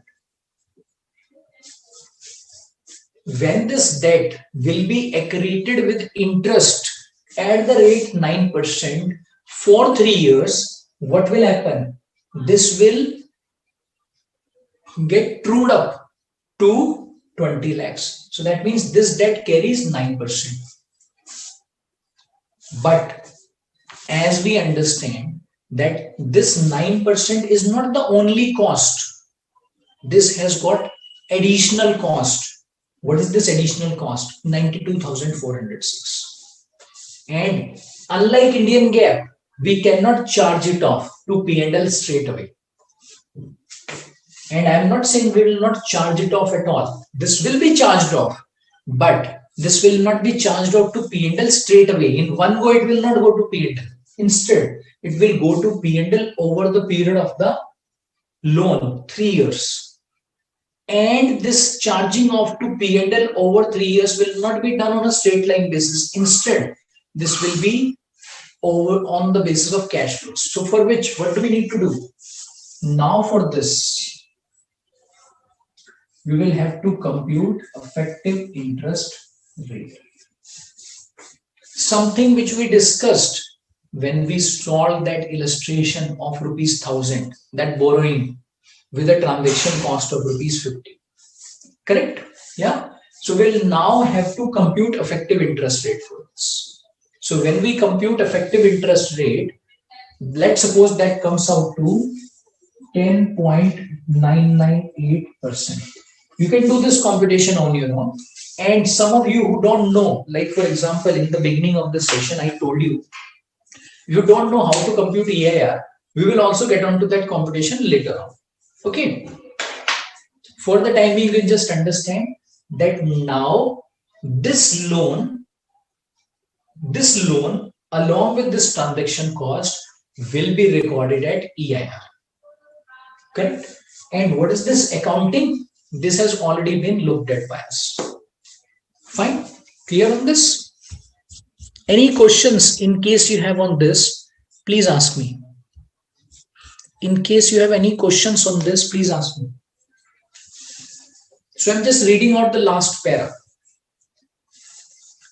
On the assumption that the liability is not classified as at fair value through P&L. So that means liability is measured at amortized cost. 18,48,122 minus 92,406. This is nothing but the liability component. Under Ind AS, what do we do? Transaction cost will get reduced from the liability. Correct? This liability component, which comes out to ₹17,55,716, would be accounted for using effective interest rate method. And in this case, effective interest rate method has been given to you. This has already been solved, but you can also solve it. And you can also prepare that complete schedule, which we prepared earlier in our exam. All right, all of you clear on this? Any questions? Any doubts? In case you have, please let me know. Kaustav is saying that this question is already discussed. Yes, this was discussed, but this question has got additional feature, additional component of issuance costs. So that was the idea of discussing it once again. And this bifurcation like this, yeah, at times it may become confusing. So maybe in the exam this is asked. You may not be able to solve it fully. At the time of initial recognition, you may still record.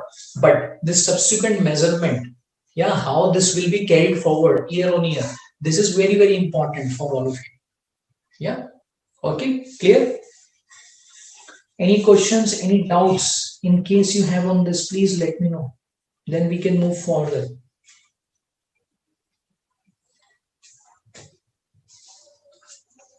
Yeah.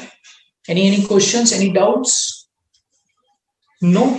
All right. So if you are clear on this, then we can now take a break of 10 minutes. Yeah. After this break of 10 minutes, we will continue with our discussion on debt versus equity only. All right. But in the meantime, if you want to send any queries, you can just send your queries, and after the break, we'll start with your queries first, and then we'll get on to the remaining part. All right. Yeah. Thanks so much.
Okay. Hi, welcome back. So we can now continue with our discussion.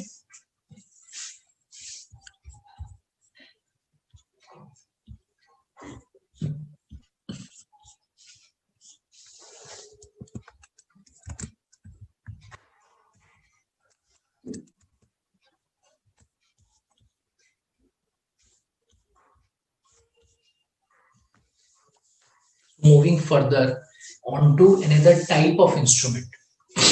And again, even though we are discussing a type, it doesn't matter, huh? Because you need to remember at every point of time, what is it that we have been discussing? Debt versus equity.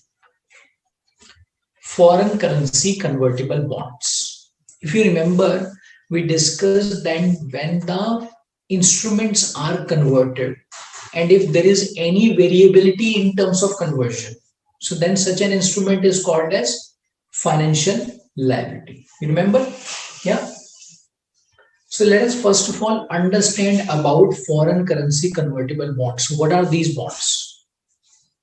Clearly, these are convertible bonds, means those bonds which are issued as debts but which will be converted into equity at a future date. Now, because these are in foreign currency, that means these are different from functional currency of the entity. That's why these are called as foreign currency convertible bonds, and we'll also now try to understand, do we get any variability in these instruments or not? These instruments, that means FCCBs in India FCCBs are issued. FCCB means foreign currency convertible bonds. These are issued in India. These are issued in a currency different than issuer's domestic currency. Means, let's suppose there's a company in India. So that company, if issues bonds, say in US, so this Indian company having functional currency as INR will issue bonds in USD. So what will those bonds become? Foreign currency convertible bonds. Okay. Now, as we discussed that these bonds definitely will have a conversion option. That's why these are called as convertible bonds. So there are two components they will have. One, the bonds or the debt. So the first component will be the debt.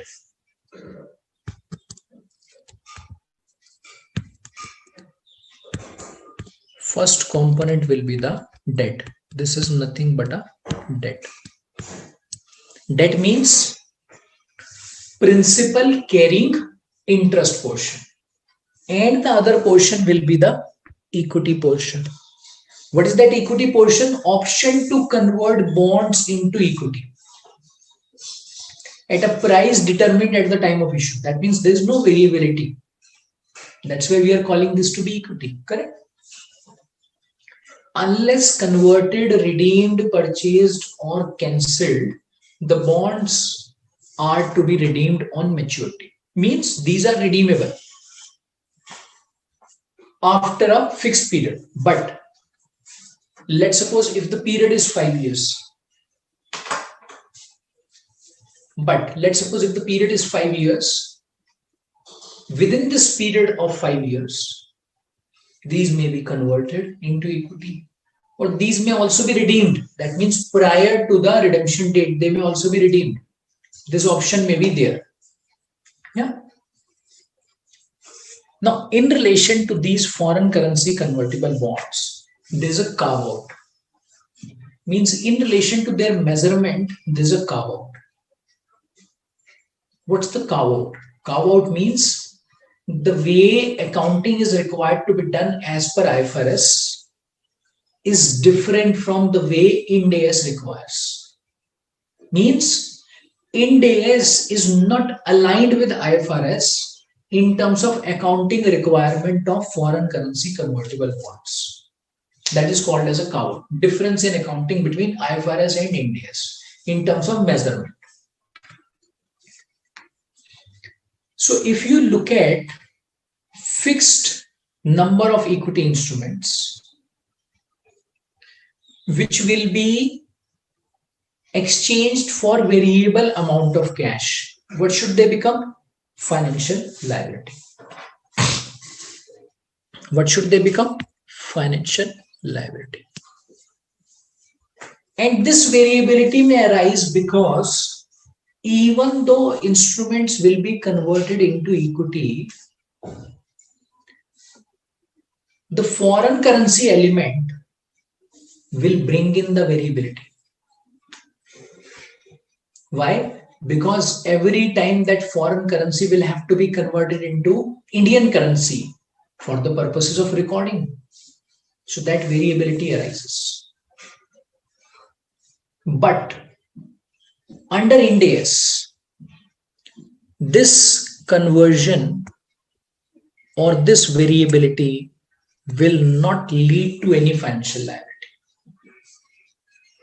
This will be treated as equity only. And I think this difference between IFRS and Ind AS can be best understood with the help of an example. Okay. So that's why we can move on to this example to understand this concept. On 1st of January 2014, L Limited having a functional currency of INR. So L Limited is an Indian company having functional currency of INR. L Limited issued 10,000 full foreign currency convertible bonds at par with face value of USD 1000 per bond. It's not INR 1000, USD 1000 per bond, giving total proceeds of 10 million USD. How do we get 10 million? 1000 into 10,000 bonds. So what do we get? 10 million USD. These bonds carry coupon of 4% per annum. Means the interest rate on these bonds is 4% per annum. Okay. Each USD bond of rupees 1000 is convertible at the option of the holder at any time before maturity. What's the maturity date?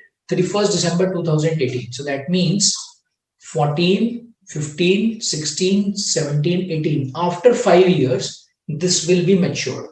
But before 5 years, if the holder wants, holder can convert it into equity. And the conversion price is also fixed. What's the conversion price? Rupees 90 per share. Okay. So if the holder wants, holder can convert into equity at rupees 90 per share. Today, when the FCCBs are issued, price of the share is rupees 65. But for conversion, this has been kept at 90 rupees. Obviously, that will happen. Yeah.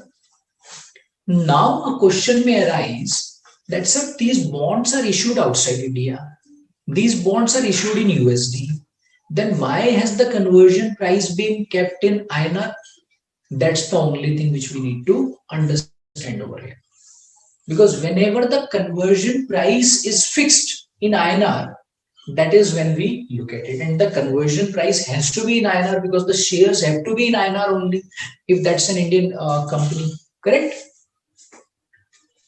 Now, there are a couple of notes. These are given in small fonts. I'll just read out for you. Conversion rate at the time of issue of bond is INR 60 per USD. So this is the exchange rate. When the bonds were issued, exchange rate was 1 USD is equal to 60 INR.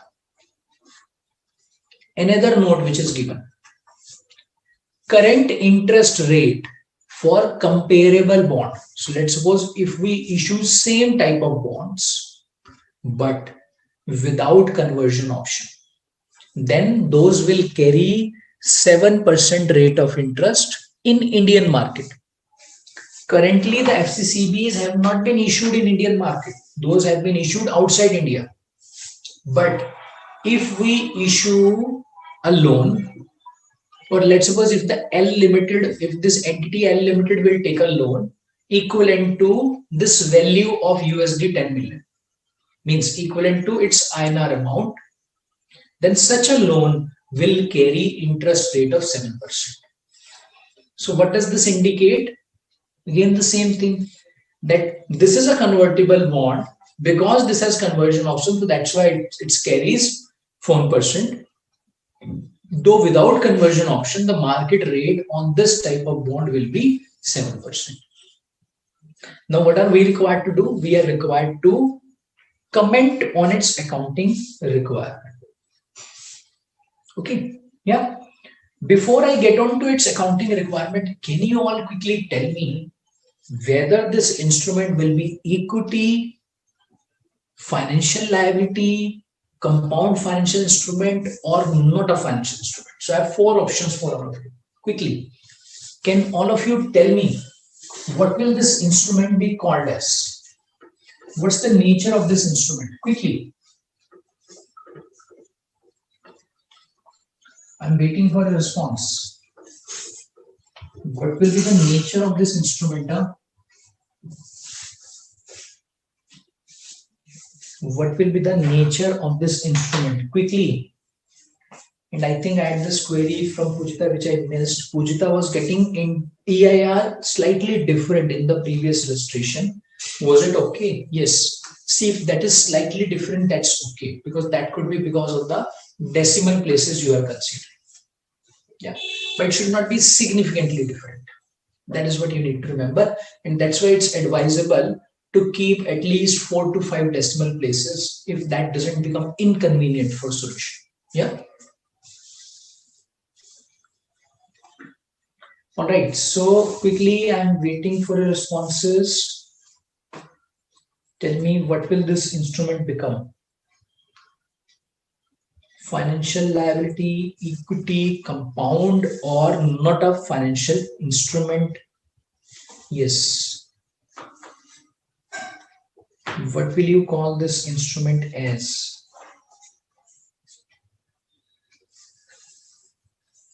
Okay, so then we can get on to the solution, huh? Now in this case, first of all, what do?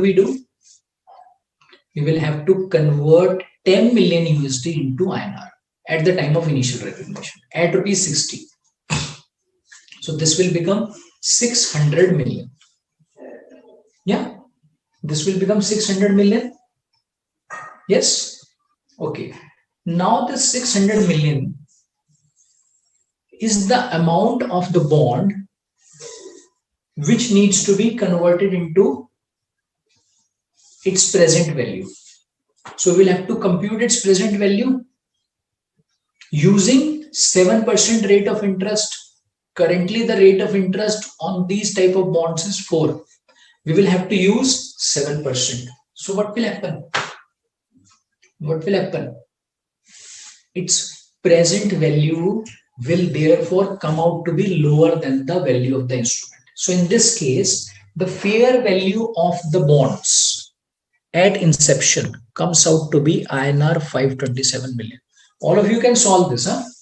So this comes out to 527 million. So there's a difference now. What is this difference? 600 minus 527 million. This is the difference between present value and the value of the instrument. Now this difference of 73 million, 600 minus 527, 73 million. Yeah, difference between these two. Difference between fair value of the bond at its inception and the liability, host liability. Host liability means total liability, 600 million. Under Ind AS, where do we take it? We take it to equity. You may be thinking, but sir, if you look at this equity portion of 73 million, this equity is having some variability. Why? Because the price is fixed today, per share price is fixed today, but that per share price is fixed in INR, and the other party will not pay in INR. Or you can say the other party will convert bond of USD into INR. So because of Forex, some impact will come. There will be some variability. Yes. So even though that variability remains, still under Ind AS, this will be accounted for as equity. Okay, yeah. This is the difference between IFRS and Ind AS. Under Ind AS, this would have to be accounted for as derivative, which is not the case under Ind AS. Under IFRS, this would have to be accounted for as derivative, which is not the case under Ind AS. Clear? Clear on this point? Yeah. So that is also the difference. And as I told you, it's best understood with the help of an example. Okay. So now we'll move on to another concept of treasury shares. Very, very easy thing to understand. And we are not really looking at debt versus equity now. We are just slightly moving from this concept to another concept. What are treasury shares? You can say treasury shares are the shares of the entity only. And you mean to say, what do you mean, sir?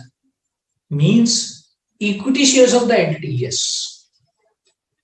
See, treasury share, you can just simply say, are the equity shares issued by the entity only.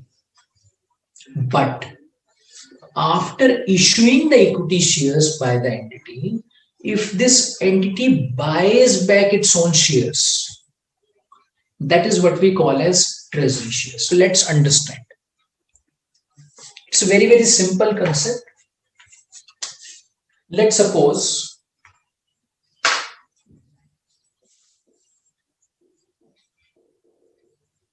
Jita Limited issued equity shares. Okay. And the equity shares were 100. 100 equity shares were issued. Fine. So now Pujita Limited will show equity share capital against 100 shares. Let's suppose this is 1 lakh. Means 1 share of rupees 1000. Correct? Okay. Now, let's suppose after some time, this company buys back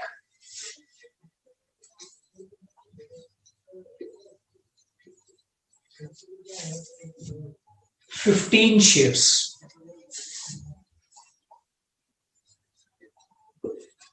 15 shares are bought back.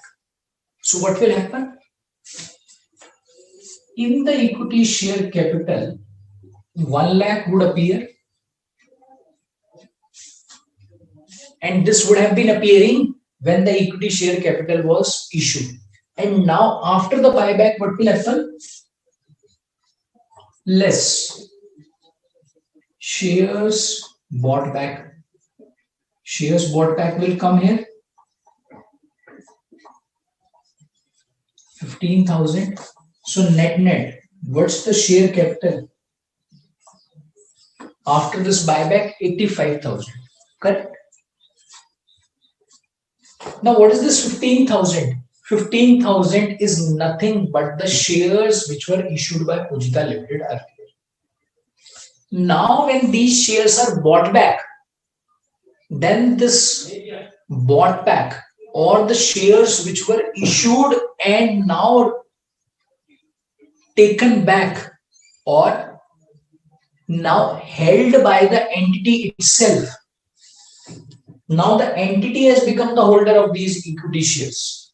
Earlier entity was not the holder. Earlier the entity was issuer. Now the entity is holding its own equity shares.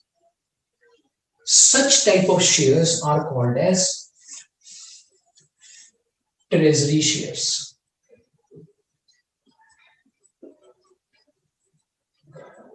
These are called as treasury shares. Okay, clear on the meaning of treasury shares? What are treasury shares? Yeah.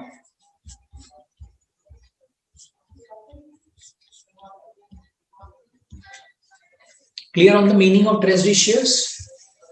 Treasury shares are shares which are issued by an entity and that are also held by the entity itself. Now you may be thinking, but sir, why will an entity do this? See, in India, buyback is not so free.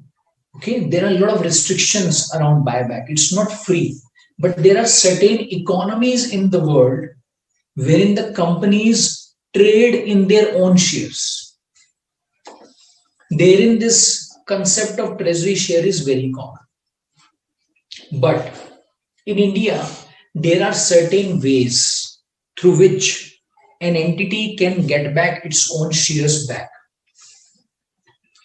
Other than this buyback, there are also certain ways through which an entity can get back its own shares. I'll tell you how they will get back its own shares.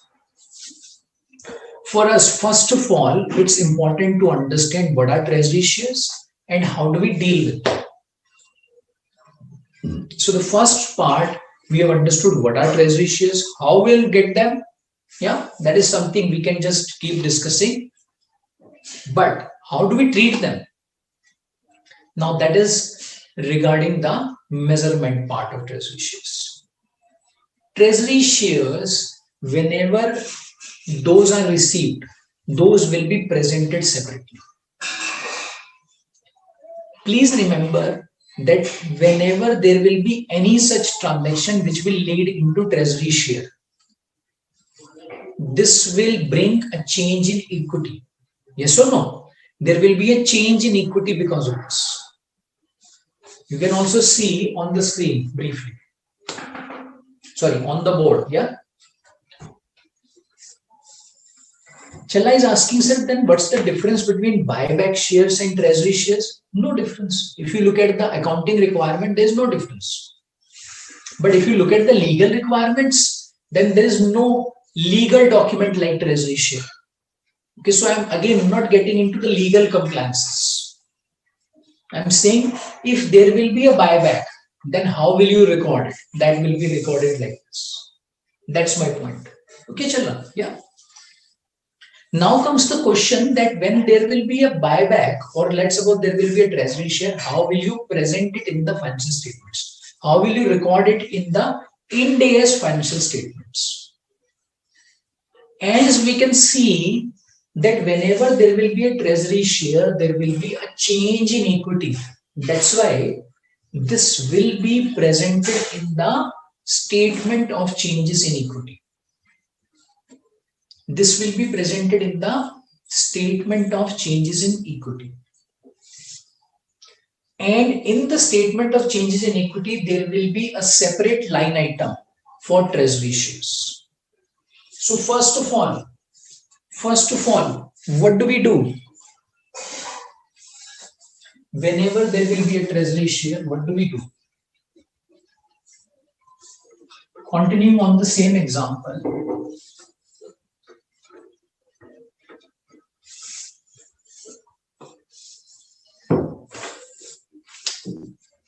when we have equity share capital, then we'll also bring in treasury shares and then the total. This is how statement of changes in equity will show these numbers. So equity share capital will be shown as 1 lakh. So we'll not net it off here itself. No. Instead, we will show treasury shares over here. Okay. And then will come the total, or you can say the net amount as 85,000. Okay. Why do we do this? Because these are presented separately. Clear how they will be presented, how they will be reflected in the financial statements. Yeah. Now comes the question around, sir, one is of course the example of buyback, and then you mentioned that there are some more ways through which this is possible. You mentioned there's one more way through which this is possible. Just give me 1 minute.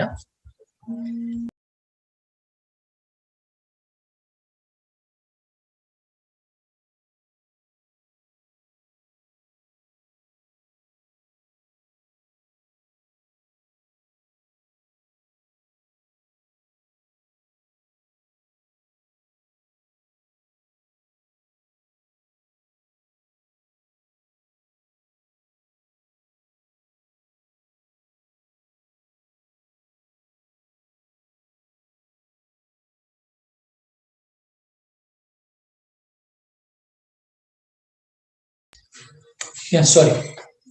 So now let's understand the ways through which we can also have this situation of treasury share. This is a concept which we will discuss when you will cover consolidation. I'm just touching upon that concept. I'm not getting into too much details around it, just touching upon that concept. Consolidation. Under Indian GAAP, you must have covered consolidated financial statements. Okay. Under Ind AS, this consolidation or this concept of consolidated financial statements has got significantly widened, and let's understand how. So now I need one example to explain this, and I need your attention now, because this concept is not going to be discussed in too much detail. I'm just touching upon this concept, okay, for the purposes of your understanding. Let's suppose we have a company. So which company? Let's suppose this is Costab Limited.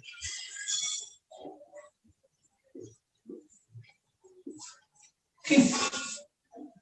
So this company has issued some shares. Say this company has issued 1 lakh shares. This is not the value, this is the number. And let's suppose the value is 10 lakhs. 1 share of rupees 10 each. And this company also has a trust, ESOP trust. Let's suppose this company has got a trust. What's the purpose of the trust? Trust holds some shares of this company. Let's suppose out of 1 lakh shares, this trust holds 15,000 shares. Okay. Why are these shares held? Because when the ESOP scheme will be completed, there's a scheme for the benefit of employees, ESOP scheme. When the ESOP scheme will be completed, this trust will issue or will pass on those shares to those employees. But currently, who is the holder of the shares? Trust. Okay. In this trust, who is the beneficiary? Who has the control over this trust? Costab Limited. Yeah. Now, unlike under Indian GAAP, under Ind AS, even though there's no stake, there's no shareholding, still an entity may be consolidated with another entity if there is a control. If the control exists, and let's suppose for the time being, this company has a control over this trust. Okay, yeah. Now what will happen? When Costab Limited will prepare its consolidated financial statements, it will consolidate trust. So the trust will come to the financial statements of Costab Limited only, and the way consolidation is done, what will happen? All of these items will get picked up over here. Yes. So now Costab Limited will now hold 15,000 of its own shares. Yes or no? At the time of consolidation, means in the consolidated financial statements, these 15,000 shares will come back to Costab Limited only. And whenever we have this type of situation, when an entity holds its own shares, what do we call it? Treasury share. So that means another way through which this treasury share accounting may be required to be done could be in this situation. When the trust holds the shares of any company and that trust is required to be consolidated in the financial statements of that company itself. Clear on this? Yeah. You may have certain questions around this trust. You may have certain questions around the consolidation. I would request all of you not to raise those queries, because this concept has got nothing to do with consolidation. This was only an example, or you can say only an additional example which I explain you practically, because this is how things go practically, and that is how companies get their treasury shares. Because practically you don't see this buyback very commonly, but this ESOP trust or the trust holding the shares of the company is very common. Okay, yeah.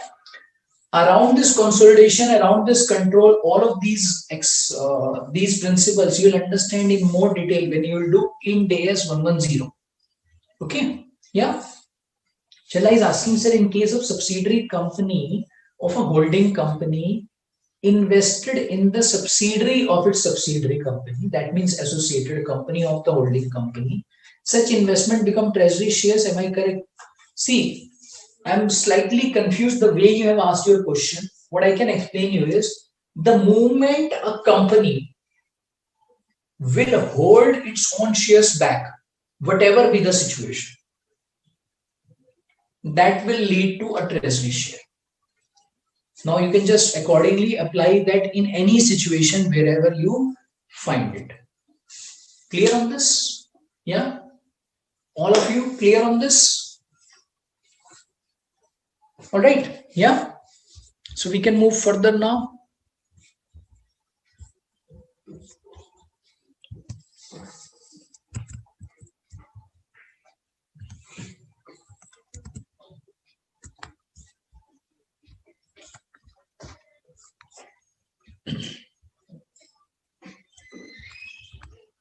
So now moving further.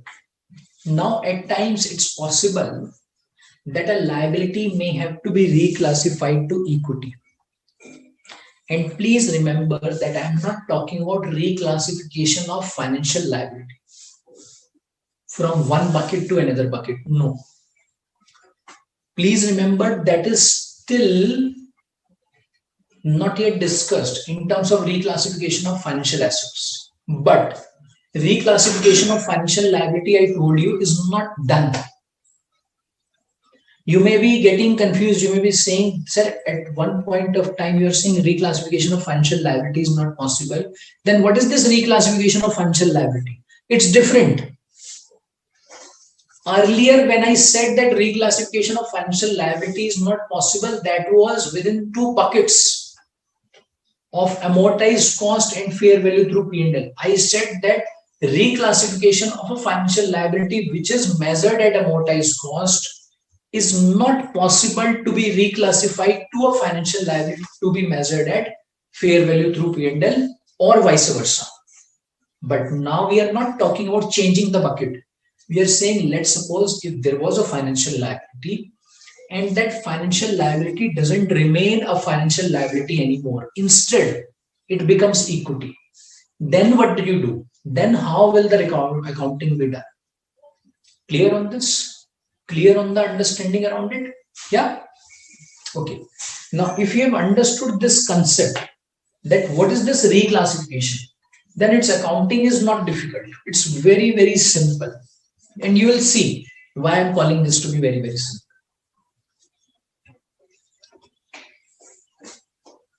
Whenever any debt gets swapped for equity because of any negotiation of the terms of financial liability.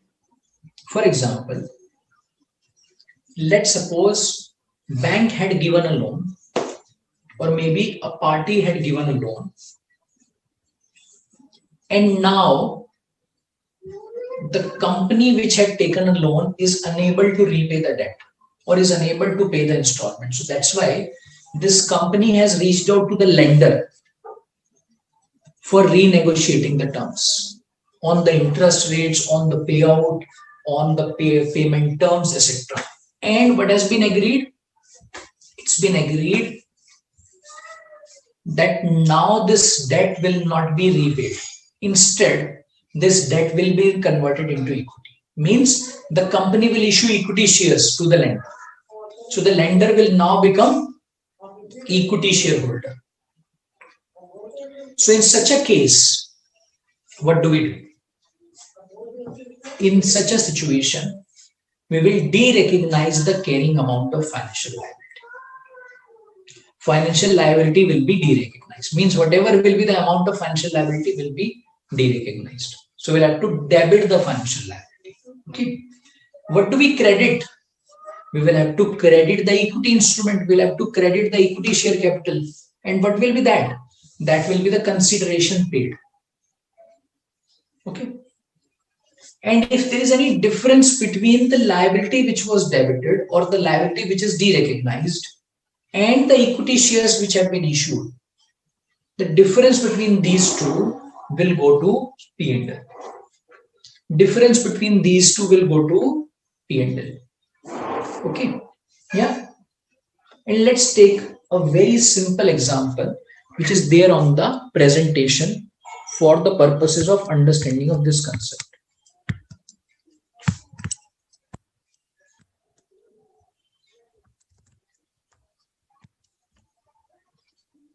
MNO Limited exchanges debt. Debt had a carrying amount of rupees 100 and this is exchanged with equity. Fair value of equity is rupees 120. Now in this situation, what do? Financial liability will be debited with rupees 100. Why rupees 100? Because that's the cost at which it is appearing in the books. That's the carrying value at which it is appearing in the books.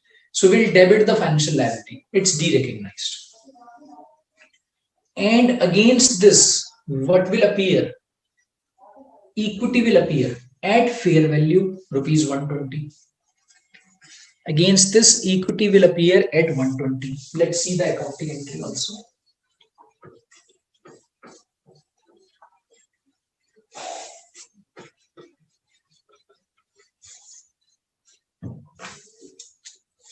So we are saying financial liability debited 100 to equity. Equity is issued at fair value of 120. Correct? Yeah.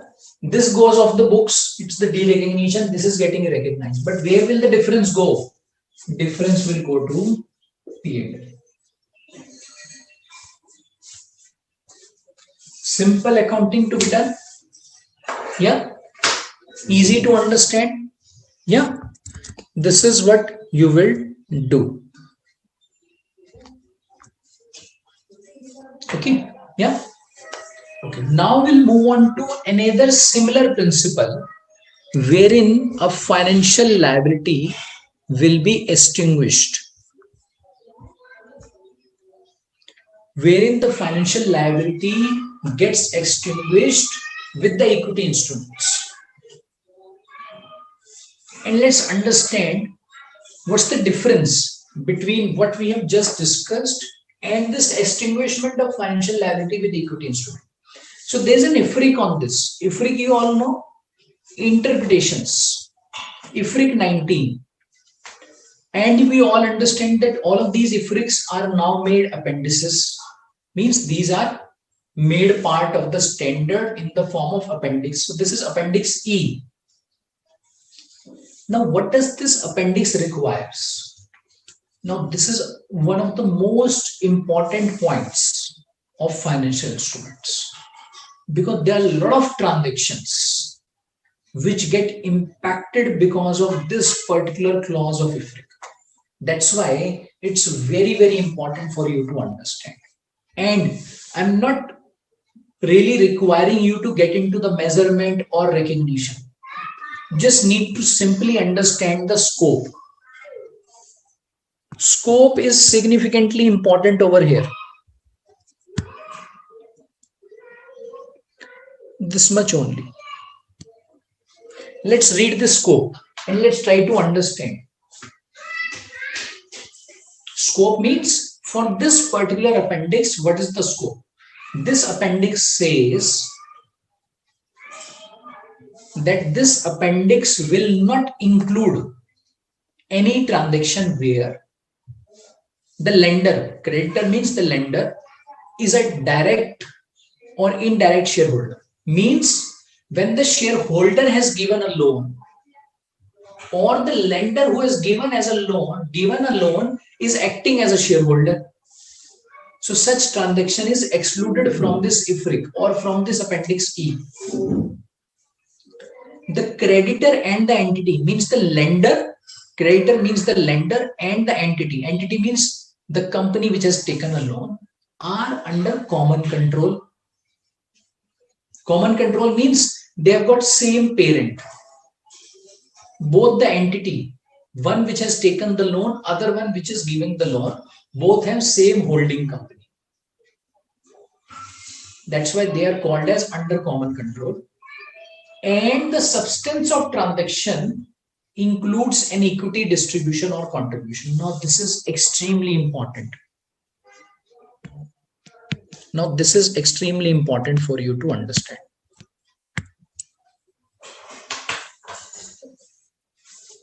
And this is something which we discussed in the last session also. I'll just repeat this point. What does this try to convey? Okay. Yeah. Let's suppose there are two companies, and S. H is the holding, S is the subsidiary. Let's suppose H has given a loan to subsidiary for ₹100. Okay. Now what can happen?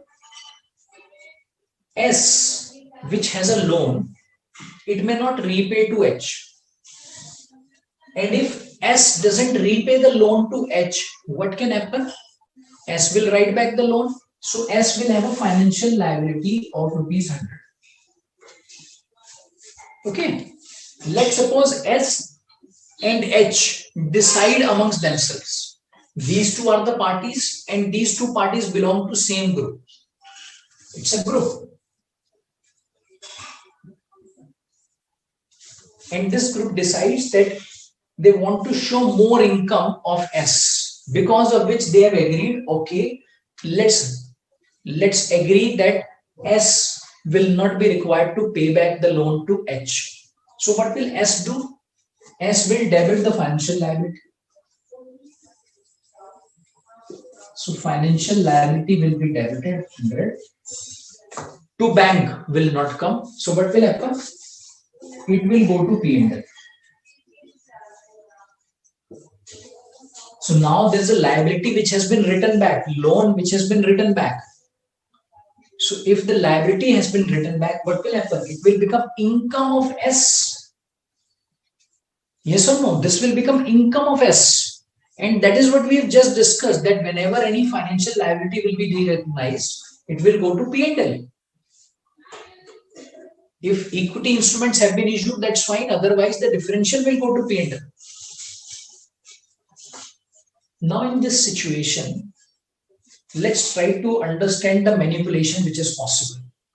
Every time the group wants, they can inflate the income of S by giving a loan to one of its group company and asking the group company to write back the loan. Just possible? Yes or no? Therefore, even though S, which will not be earning any income, will be showing profits, or you can say income in its financial statements. Can that be considered to be an appropriate accounting? No. No. Or in other words, let's suppose, in other words, if we try to understand this, let's forget the manipulation for the time being. Okay.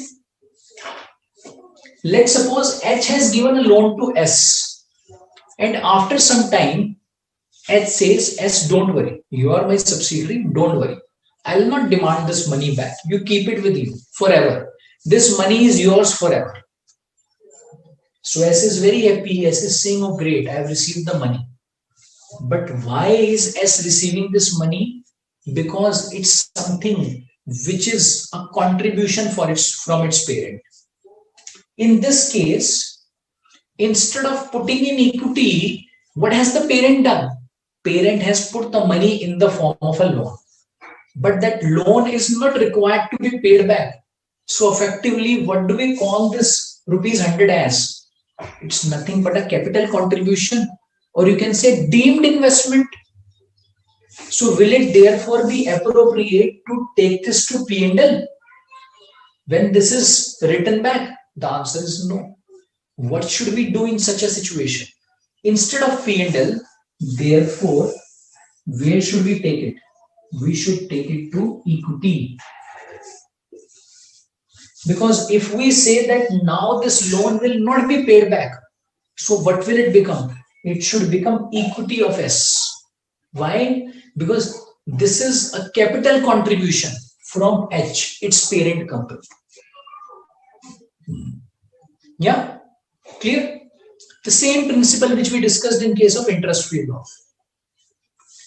Now, in the context of this IFRIC or this appendix, like we just discussed, it says when the transaction is between two companies. Now, let's suppose if I change these facts slightly.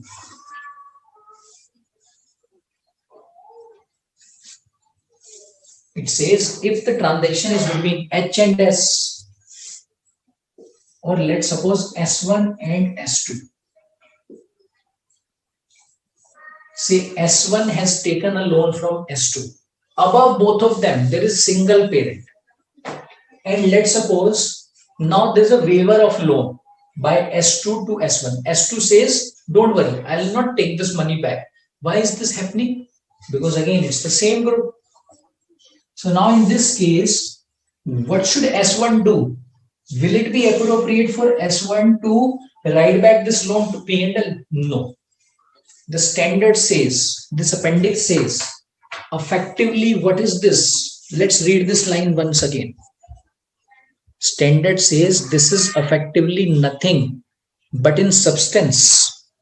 Standard says substance of the transaction includes equity distribution or contribution, because this is nothing but an equity contribution or a capital contribution. Okay, clear on this? So as per this appendix, therefore, whenever there will be any extinguishment of financial liability, and if that transaction takes place between the group companies like this, then instead of taking that to P&L, where should we take it? We should take it to equity. But if the transaction is not with the related parties, then where do we take it? We will take it to P&L. Clear? All of you? Clear on this? Yeah?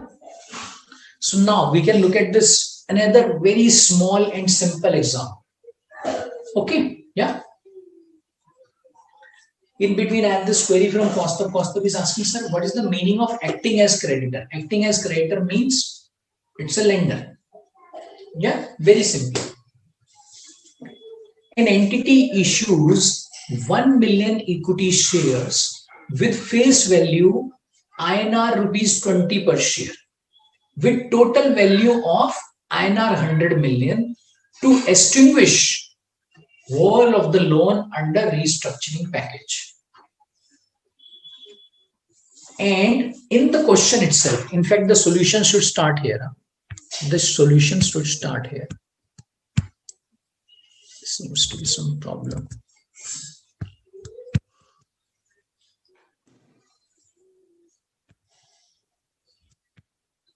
This will start here. So you can say it's the part of the question itself. The carrying amount of the loan on the date of extinguishment is 90 million. So now in this case, how will the accounting be done? How will the accounting be done?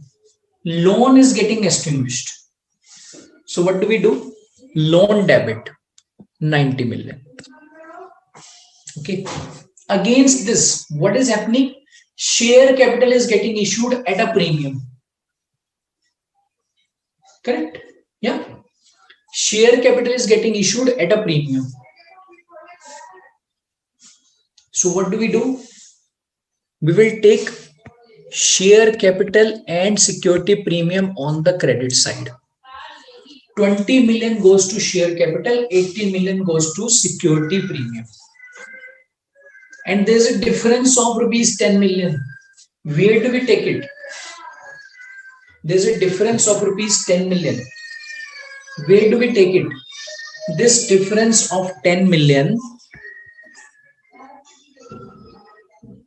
where do we take it?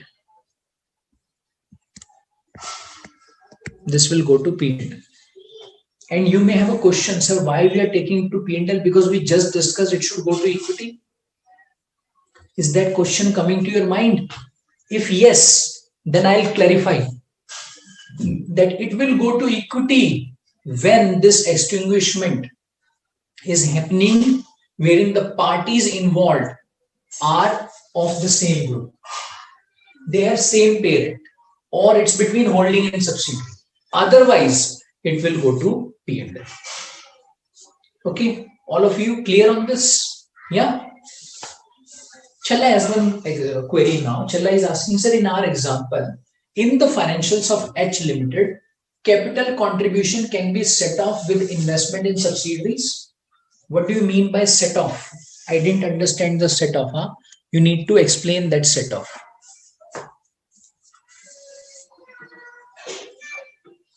You need to explain that set off, Challa, and then I can come back to your query. Now I'll get on further with the example that I discussed. H had given a loan to S of 100. H had given a loan to S for rupees 100. And if this loan was getting extinguished,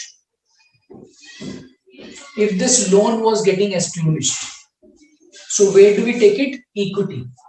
So S will say financial liability debit to equity.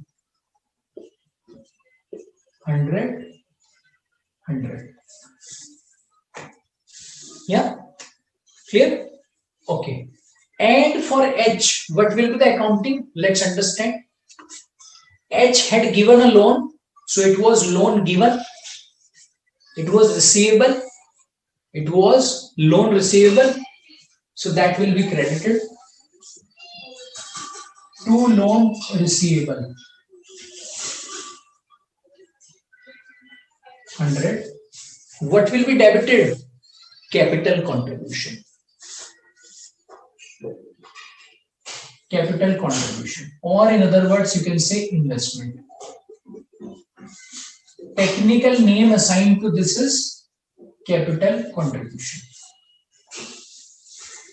Clear? Yeah. But if let's suppose the transaction is in a reverse manner. Yeah. So the understanding is that if there is a contribution from parent to subsidiary, then it should be in the nature of equity from the parent. But if sometimes there is a contribution from subsidiary to parent, then it cannot be equity contribution. It has to be distribution. Distribution means it has to be in the nature of dividend, because subsidiary should ideally pay dividend to holding. So let's see what do I mean here. Let's suppose this is example number 1, and you can please write this in your notes. Okay, this will be important for you, so you should add it to your notes. Let's suppose in this example number 2, we are saying H has given a loan to S. Sorry, S has given a loan to H. Now it's other way around. S has given a loan to H. 150. Okay. Now what will happen? Now H will have a financial liability of rupees 150. So H will say financial liability debit 150. Okay. Now can H credit equity? No. H should not credit equity. Why? Because H is holding company. So it's assumed that if there is a non-cash contribution, it's non-cash contribution from subsidiary to holding, then it should not be an equity contribution. It should be a dividend to dividend contribution. 150. Okay, clear?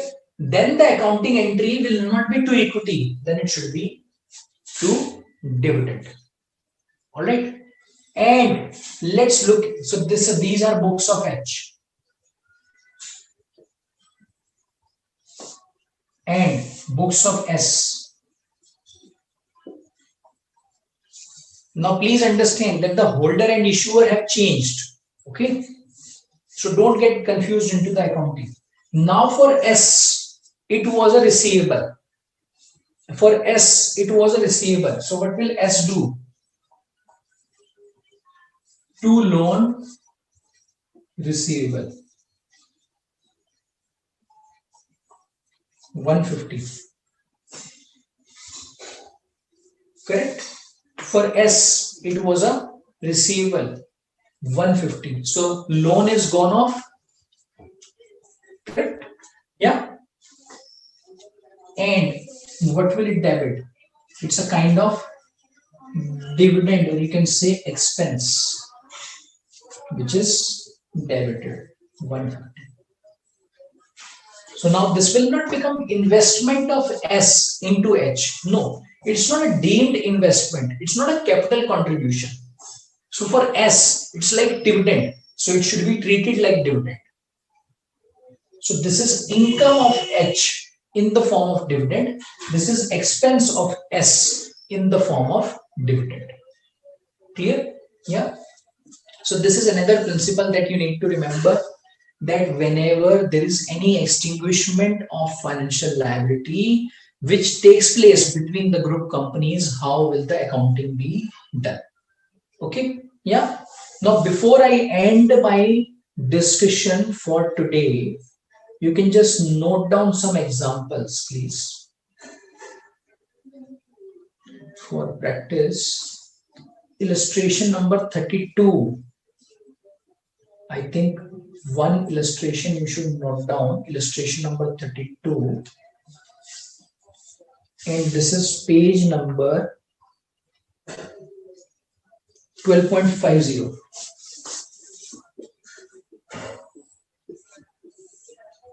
Page number 12.50, illustration 32. Okay, yeah, this is the homework, please. Please note down this homework. Okay, yeah. So now I can come to your queries. If you have any queries, any questions, please let me know. Challa is asking, sir, could you please explain why it is only dividend contribution? Why it is not other than this? Where is it defined? See, it's the concept. It's a common understanding that holding is supposed to contribute capital for the subsidiary. And because the holding has got the capital in the subsidiary, that's why subsidiary should be paying dividend. That's the general understanding. That's the concept on which holding and subsidiary works. And that is how you need to consider it. And it's also there in the standard. Standard also explains the same point. Huh? Yes. Any more questions? Any more doubts from your side on this? I'm hoping that you would have understood all of these things that we have discussed. If you face any challenges, please feel free to ask me. Yeah. And it's very important that you conceptually understand all of these points. And I'm hoping that you are able to conceptually understand all of these points. And these are all new things and all very, very interesting things for all of you to learn, isn't it? And I'm hoping that you are finding these things interesting and enjoying this. Yeah. Because if you find this interesting, then you can just see the application. Maybe some of your clients or some of your companies that you are going to work with, or maybe you are working with, may have some of these instruments, and you can just see this application now after understanding all of these concepts, or you can just see the application they would have done by now. Also, you can also go through the annual reports of some of the companies if you want, as the time permits to all of you. You will find all of these concepts being applied by the companies. Yeah, that's why I'm saying it's very, very interesting if you understand the concept clearly. Yeah, so I'm hoping that you're enjoying this. Yeah, all right. So with this, we can conclude our discussion for today. So we'll meet in the next session, and we'll continue our discussion on the financial instruments in the next session. Thanks to all of you once again for your time and for your wonderful participation. Thanks so much.